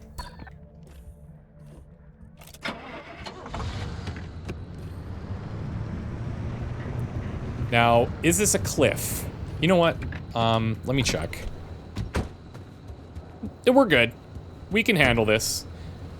It's not called the Pacific Pounder for nothing. It can handle the heat. Sort of. Sort of. Sort of. A tiny test. What's this? Hey, Hoppy, look, I keep thinking, the way you're helping our friend here right now seems positively helpful. Seems like me. You're looking to turn a new leaf or something? The only thing I want to look at is a 12-year-old whiskey. And the back of this breacher's head when I send them packing. But isn't it worth taking a detour to run just a tiny little test? Can't think of a worse way to spend my time. Please. I've seen you manipulate waveforms with your right hand and knock back a double with your left. Or am I to understand you've lost your touch? What I'm understanding is that you won't shut the hell up until I test this remnant. Yep. Fine, stop crowding my frequency. What? Wait, really? Hoppy, darling, you never give in this easily. What's going on? Francis? Yes? How have you not thrown him to the bunnies by now? 80 years The old, bunnies. I'm only getting sharper by the day. You're a legend, a role model. I'm giving you 10 seconds to get out of my... Okay, we're signing off. Hey, driver, good luck out there. And watch out for the bunnies. They are a doozy. Okay, noted. Thanks. So she's 80. That's awesome. Congratulations. I hope to reach 80. That's amazing. Those little extra audio logs that come in, those are on that separate frequency that she was discussing earlier to not clog up like the main frequency. Those are kind of like nice to knows. So that must be some type of weird anomaly, right? Hey, Roger, this is Niraj. I wanted to summarize everything we went over yesterday evening, so here's the key points taken from my notes. The standout is a 95% drop in animal life. That's the disappearance of almost all mammals. A huge drop in the population of fish, and something around 3/4 drop in the population of insects. Our exception here is birds. We're still seeing bird populations of about 50 or 60%, though it's not clear at this point what the birds might be eating, since insect numbers are so low. We discussed signs of birds as well as actual bird numbers and the ongoing presence of bird song, even in areas where birds seem to be absent or in sharp decline. We put a pin in that to follow up on it later. It's a lot of changes, and it's consistent with the downward trend we've been seeing. The bird thing remains strange, though. We talked about making recordings of bird song and comparing them to look for any changes. I guess that's what we start on this week. So yeah, I assume that those will hurt us. It's probably a safe assumption, but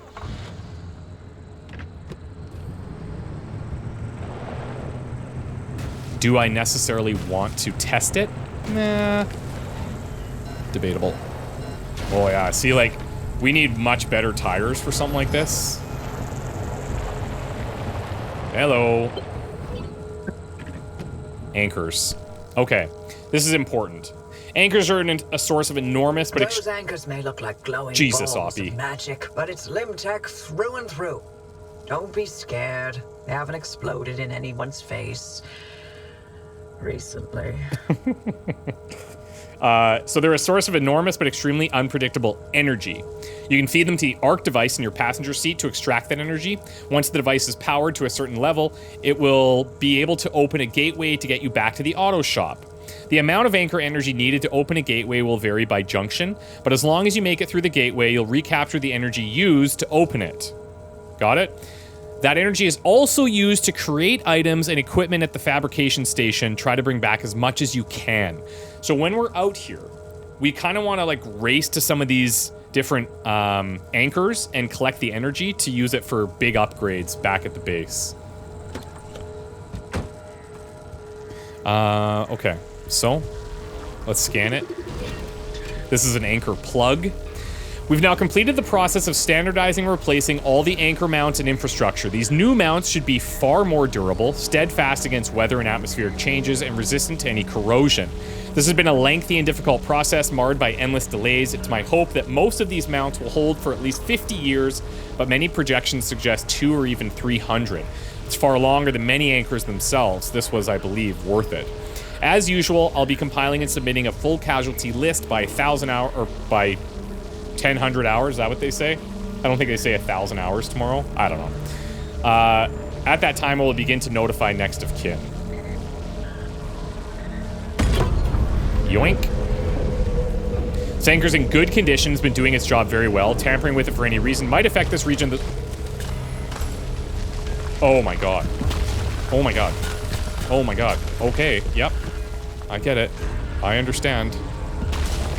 Holy crap. Let's move. Oh my god. So you can see the little energy meter on the right of this thing. Instability. So your route through the zone will be stable when you set out, but it won't stay that way for long. Monitor the instruments attached to the map display in the passenger seat.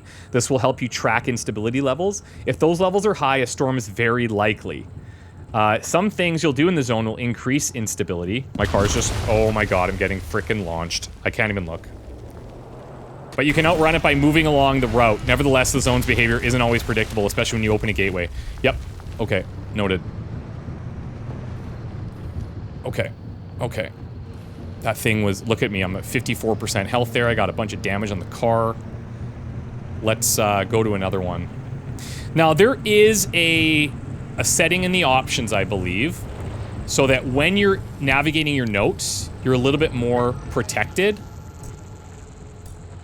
from, you know, things out in the world. It's kind of like a behind-the-scenes little pause, if you will. But I don't know. I kind of like the tension of having to make a decision and react quickly to things. Just depends on case by case, I guess. So that other one gave us a 0.3 charge.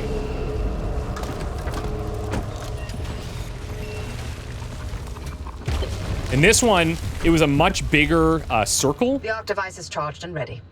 You'll use it to open a gateway back to the garage. But Jeez, they are immediately collapse the stability around you. aggressive. So only activate when you're absolutely ready to leave. You do not want to get caught in the storm that follows. No, I agree with that. I do wonder if I want to be a little greedy and try to get these other ones over here. I think I'm gonna go for it.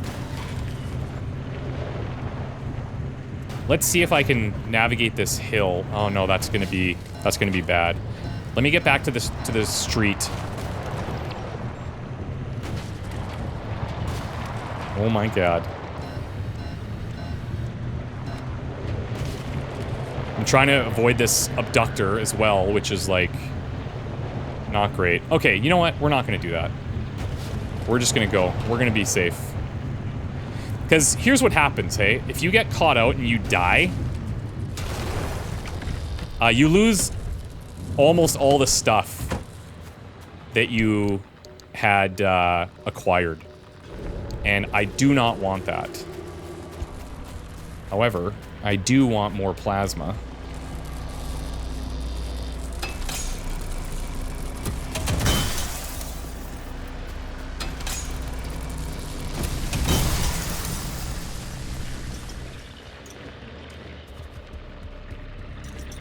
And you can see, like, there's radiation out here now, so that's a little bit of a problem. Okay. So this one says it's too close. So I can link this gateway.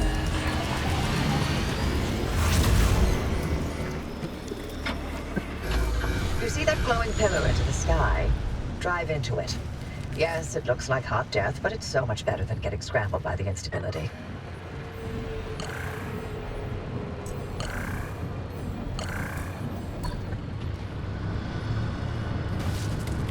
Let's go.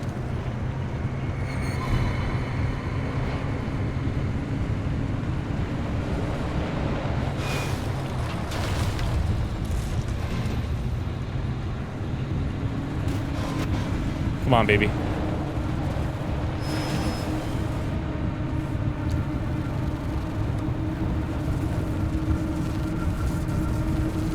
I got 99 problems with Pacific Pounder.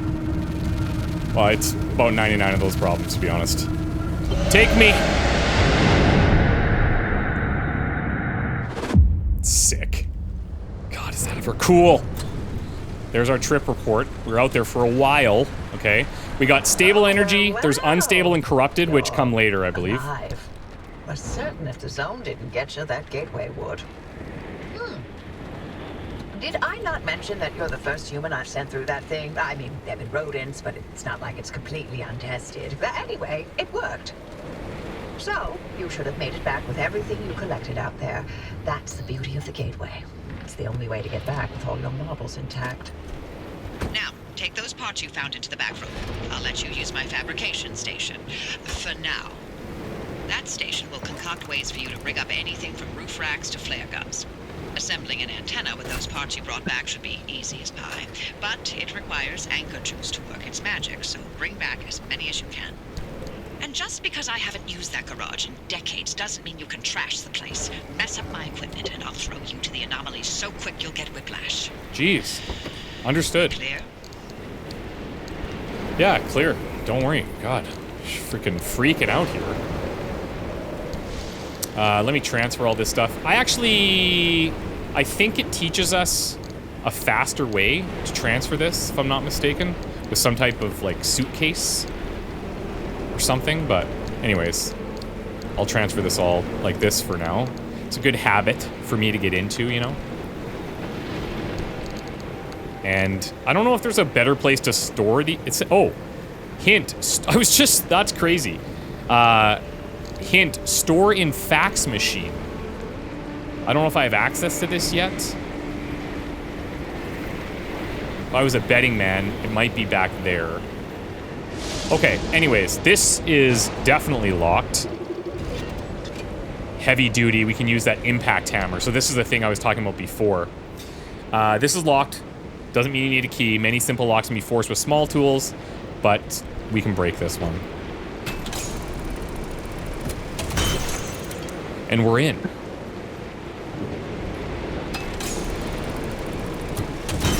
There's a couple things in here. This Vargas vac, the way that I understand this is that if you have a bunch of parts laying around, this will just suck them all up. What's the point of inventing all these new technologies if you can't use them to spruce things up a little? Here's to a tidier future. So it, like, sucks in any parts that are around you that are on the floor and then puts them in here and you can just take them out. We also have this locker.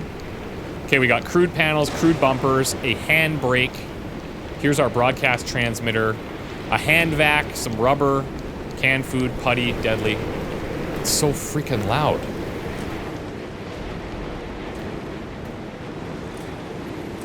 We have a pneuma tube. So the pneuma tubes, also known as the tubes, span the zone. Low-tech, low-maintenance method of communication and delivery. They've endured a place where so many advanced alternatives have not. And I guess we can, like, send things. I don't know what we would send her, but we'll learn about that. Here's the fabrication station.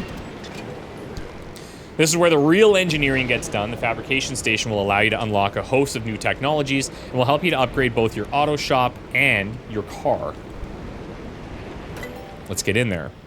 Okay, first thing we need to do is build the scanning antenna. Now, I mentioned the stable, unstable, and corrupt energy. You see that in the top left. So to date, we've only seen those stable anchors, but at some point, we must be able to collect unstable or corrupt energy for other type of crafting things.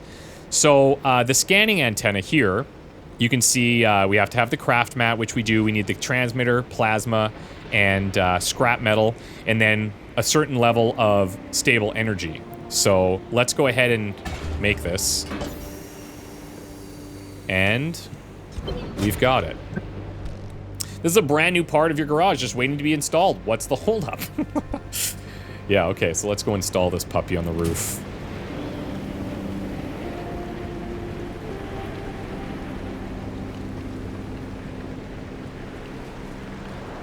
Not gonna lie, the weather could be better.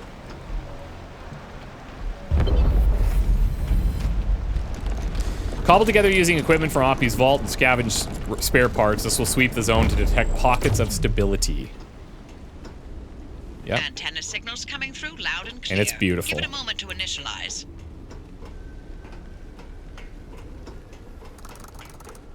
Okay. Now we need to install the handbrake. We saw that in the locker.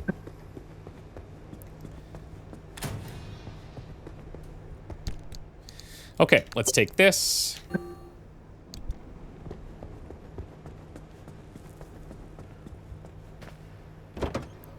And we're gonna shove it in there. That's right. Make sure to empty your trunk before heading back out. You'll need the space. Okay, yeah. Search the dumpster for something to help you unload the trunk. So now I've got a handbrake so I can do sweet drifts. My car drifts enough on its own right now, to be honest, though.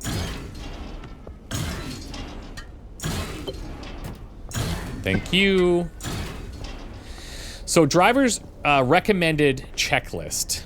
Repair the car, charge the battery, pack survival tools. Smart. This and is... we're patched. Everything's in working shape, more or less. I've hooked up the antenna to the route planner.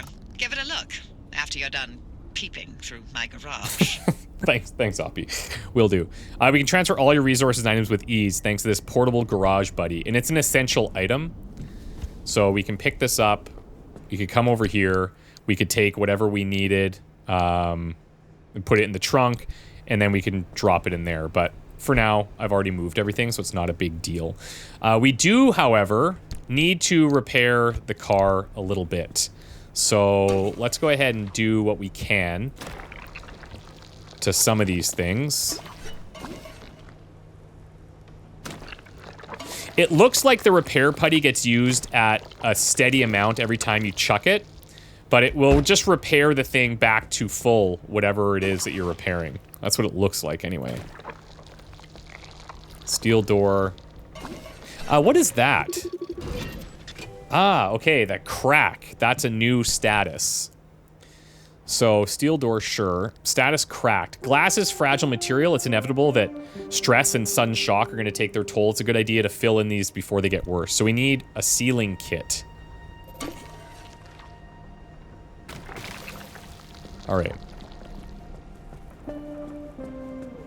So, repair putty we'll make. I'll take a sealing kit. I'll maybe take a couple of those. It also said on our checklist that we needed some type of battery jumper. So let's make a couple of those. Okay, so that's our whole checklist, at least done. Let's throw those battery jumpers in here. And the sealing kit, let me fix the crack in the door. She's good as new, clearly. What we could also do now is take this tire.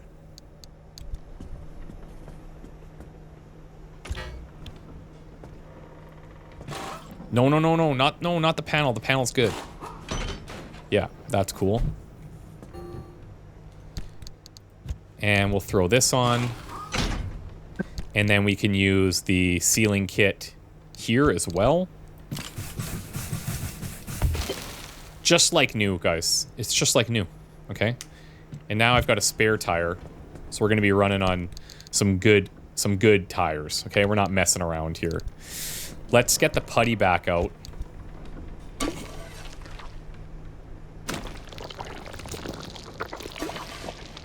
It's just basically everything needs just a tiny touch of the putty. This headlight needs a lot of it, to be fair.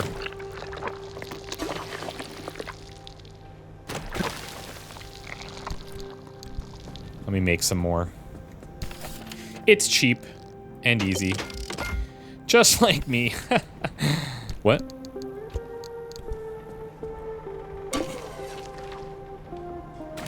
Now, I don't think it's always going to show us that checklist when we come in here. I think that over time, it's just teaching us things that we should be doing. I feel like that might be it. It is. Charge the batteries. Love it. Now, there's a couple of things that we could still do, I think. So number one, sealing kit, repair putty, we can actually store in here, and we will do that. Done. I am carrying 2 scrappers, but that one's going to die right away, so not a problem. We have battery jumpers, we've got first aid kits, and we've got 1 spare tire. I think that's fine, although we're definitely going to want better stuff. In the locker, though, we do have crude bumpers and crude panels. Not super important, I guess. But we'll take the hand vac, we'll take the repair putty that's here, the canned food, and that stuff. So now we have an extra tool in that hand vac.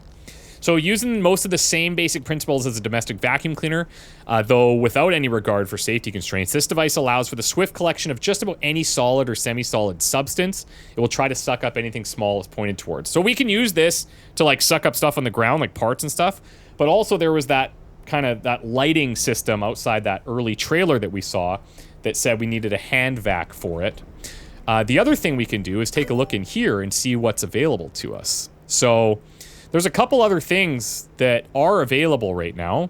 And these you can see pretty standard. What you have to build this to get to this, and then you have to build this to get to this. You guys know how that works.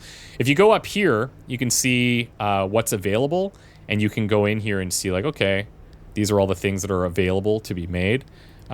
Side rack expansion. So it's not just this big, you know, these are like the big main things in the garage upgrades. But then there's like, okay, we can make bulbs. We can research this and use some of our energy to allow that to happen. Is that what we want? I don't know. I do know at some point we are going to need this matter constructor, and I need gears for this. And we can just craft up some gears. The nice thing is that it uses things from our lockers and stuff. So you don't have to be carrying it. And so now I can fabricate this. And it's going to use up 0.8 of our 1.3 remaining energy. Invent something new after installing the zone scanner. I'm getting some achievements here. Matter deconstructor. Let's throw this in. Now this, I'm probably going a little bit ahead of where the game wants me to. But there are things that we're going to find that we need this matter deconstructor for. Basically big chunks of anomalous materials that we chuck in here, and then it breaks it down into usable parts. Energy efficient, economical, and probably even ethical. The matter deconstructor will recycle car components in seconds. Do be careful not to get your hand caught in the suspension matrix. Yeah. Okay.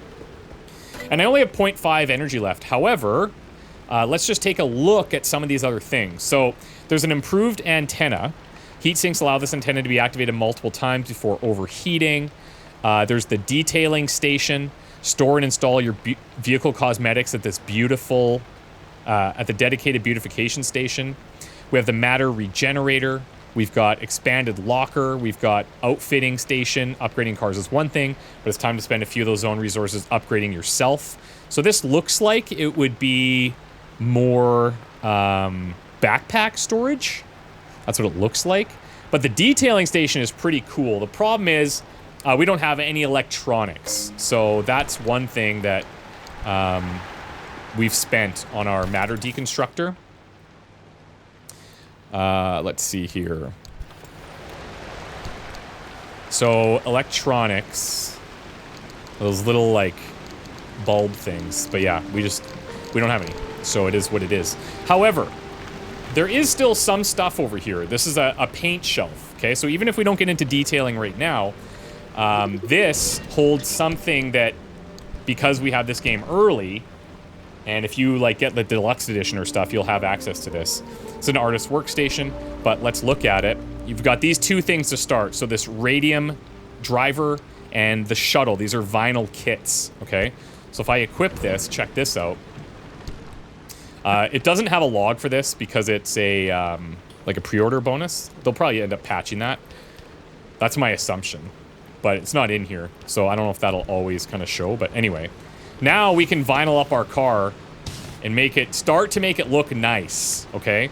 And if this was like a really clean, upgraded piece of metal, then this would be awesome. But I'm still going to install this because I want to give our car just like a little bit of flair, you know?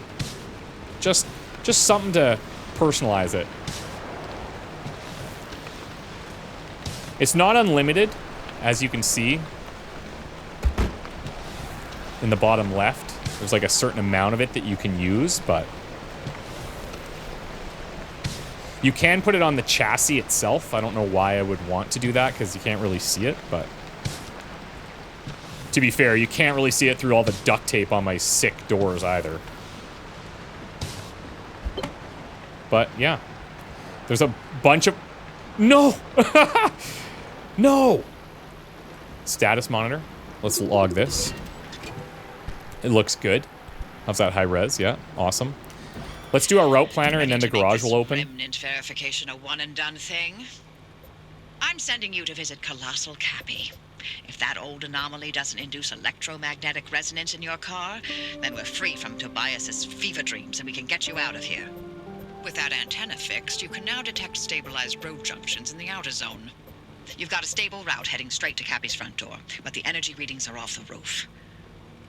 I advise you not to take the zone lightly. You better gear up or you may not survive the trip. Which would make my life easier, so your call. So this is where she wants us to go. We will go there for now, just to kind of keep things going. It looks like it's got perpetual stability, which is nice. This junction now looks like angry abductors. So I have to imagine that those guys are going to be a little bit more aggressive. Up here, there's some things in the bottom right that look interesting. Bollards and tourists, and then some things that we haven't run into yet. But there is a stable anchor there. And do we see any info on these? Like... Oh, I used my scanner charge. Okay, so I can only use one. Well, I'm glad we used it there for now. But at least we know it's gonna be perpetually stable and things won't be crazy. There's a ton of housing there, a lot of vehicles, pretty low radiation density. Nice to see that. That's excellent. Is my vinyl out here? Oh, thank God. Thank God. Let me put that back over here where it belongs. Okay, sweet. Now let's store this and the hand vac. And I think that's fine for now. The only thing I might consider, so I've got summer tires. Do we have any other spares?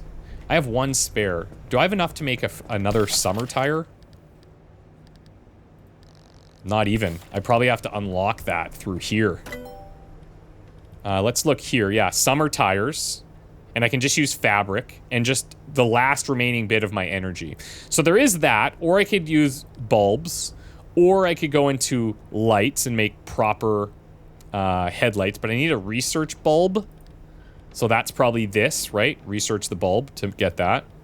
So I can't do both. Then we can get into steel panels. But I'll tell you what, this is like a sign that I can do this just perfectly.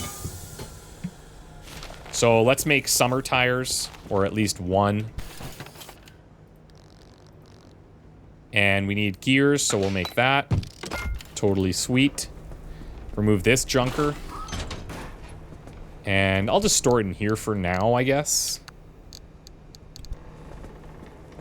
And then let's throw on this one. Look at her. She is an absolute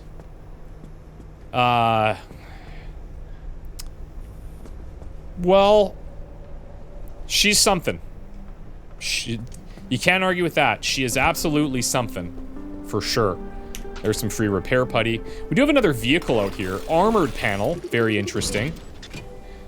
Abandoned Squire. Hi, I'm Gil O'Hanlon, and I'm here to tell you why the O'Hanlon Squire is the perfect sedan for all your contract needs. O'Hanlon has over a decade's experience providing utility vehicles for state and federal needs. And with the Squire, we think we've really outdone ourselves. This affordable, reliable, and easily maintained vehicle boasts excellent handling and performance thanks to its 183 cubic inch straight 6 engine 4-speed transmission and advanced assisted steering. This is a car that's easy to drive, easy to look after, and as comfortable in the heat of New Mexico as the freezing forests of Wisconsin. Now, come with me as I take you on a tour of what will be the government's next all and best all-purpose automobile. So armored panels is like a level above the steel panels, clearly. Yoink, don't mind if I do. Thermosap crystal.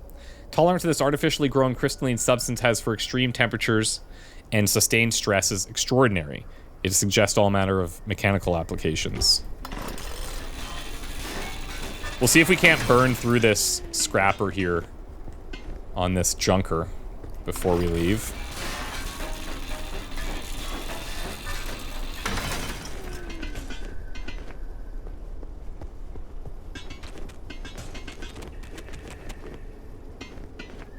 Okay.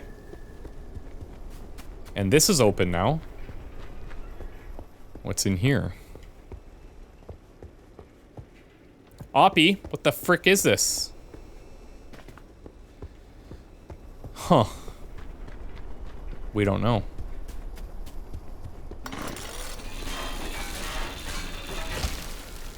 Nice.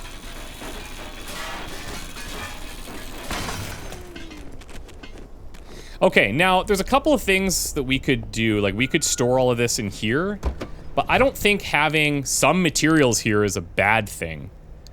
At all. I do feel like I'm maybe carrying too much repair putty, but I'm sure that won't be a problem long term. So yeah, I think like when I'm out in the world, I'm not gonna be able to pull from my garage locker. So like some of these things might be useful to me. Like maybe I should just make another impact hammer while I have this stuff. Maybe that's probably the right call. And then, what I'll do is I will transfer the materials. So like at a glance, we do have everything we need. We have all our tools maxed out. We've got yeah, this is all well and good. And I can carry the hand vac here. We can throw that on a quick slot. We'll just throw that in one for now. I might end up changing that. But anyways, I think we're ready to head out here, guys. I think we are good. I filled up. Let's find our way to town, shall we? This is where the abilities are. So change ability. We've got the handbrake, and we'll replace the current ability. So now we have, using control, we can handbrake, which is cool.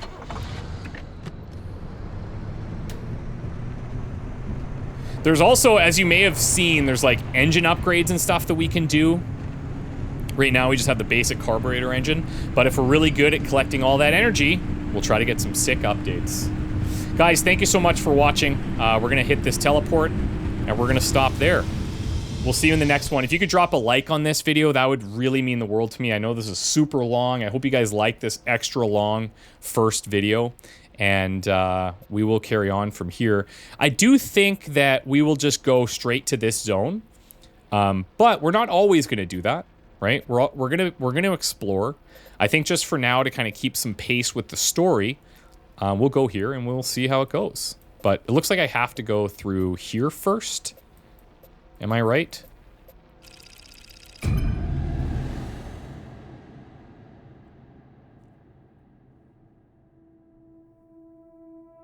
And we'll see you guys next time. If you're new here, consider subscribing. I'd love to have you. Take care, everybody. Bye for now. Angry abductors. I lied. Let's read this. The abductors in this part of the zone are particularly aggressive, much more active. Oh, that'll be fun. So I think from here I have to drive through and hit that exit to get to my next zone. So that'll be a little sweaty. And there is some energy here that we can try to get. But there's also this. And I don't know, it's a receiver signal, so fun times. This might be a spicy little start, and we'll see how we do. Thank you guys so much for watching. We'll see you next time. Oh, you know what my favorite We'll play record this and then was? I'll wrap it up. The record player. You remember, Francis? You play records normally, but then every now and then you hear weird voices. Like that one time it was my 5th grade lunch lady. This again. You know, the sooner I get this out of my system, the sooner you can have some peace and quiet. Fine. Hey, atta girl. Oh, boy. Hey, driver, listen. Of all the legends, of all the stories that have spawned in the zone, trust me, there are so many. Remnants? One of the best. I'll start from the beginning. In 1964, strange objects began appearing throughout the zone. They were shabby, cast-off things that were imbued with strange properties. A broken microwave that froze food instead of warming it. A rusty can of paint that produced every color in existence. Always so out of place that people were irresistibly drawn to them. Yeah, you know, like a mysterious car in the forest, right? Get it? See you next time. Bye, everybody.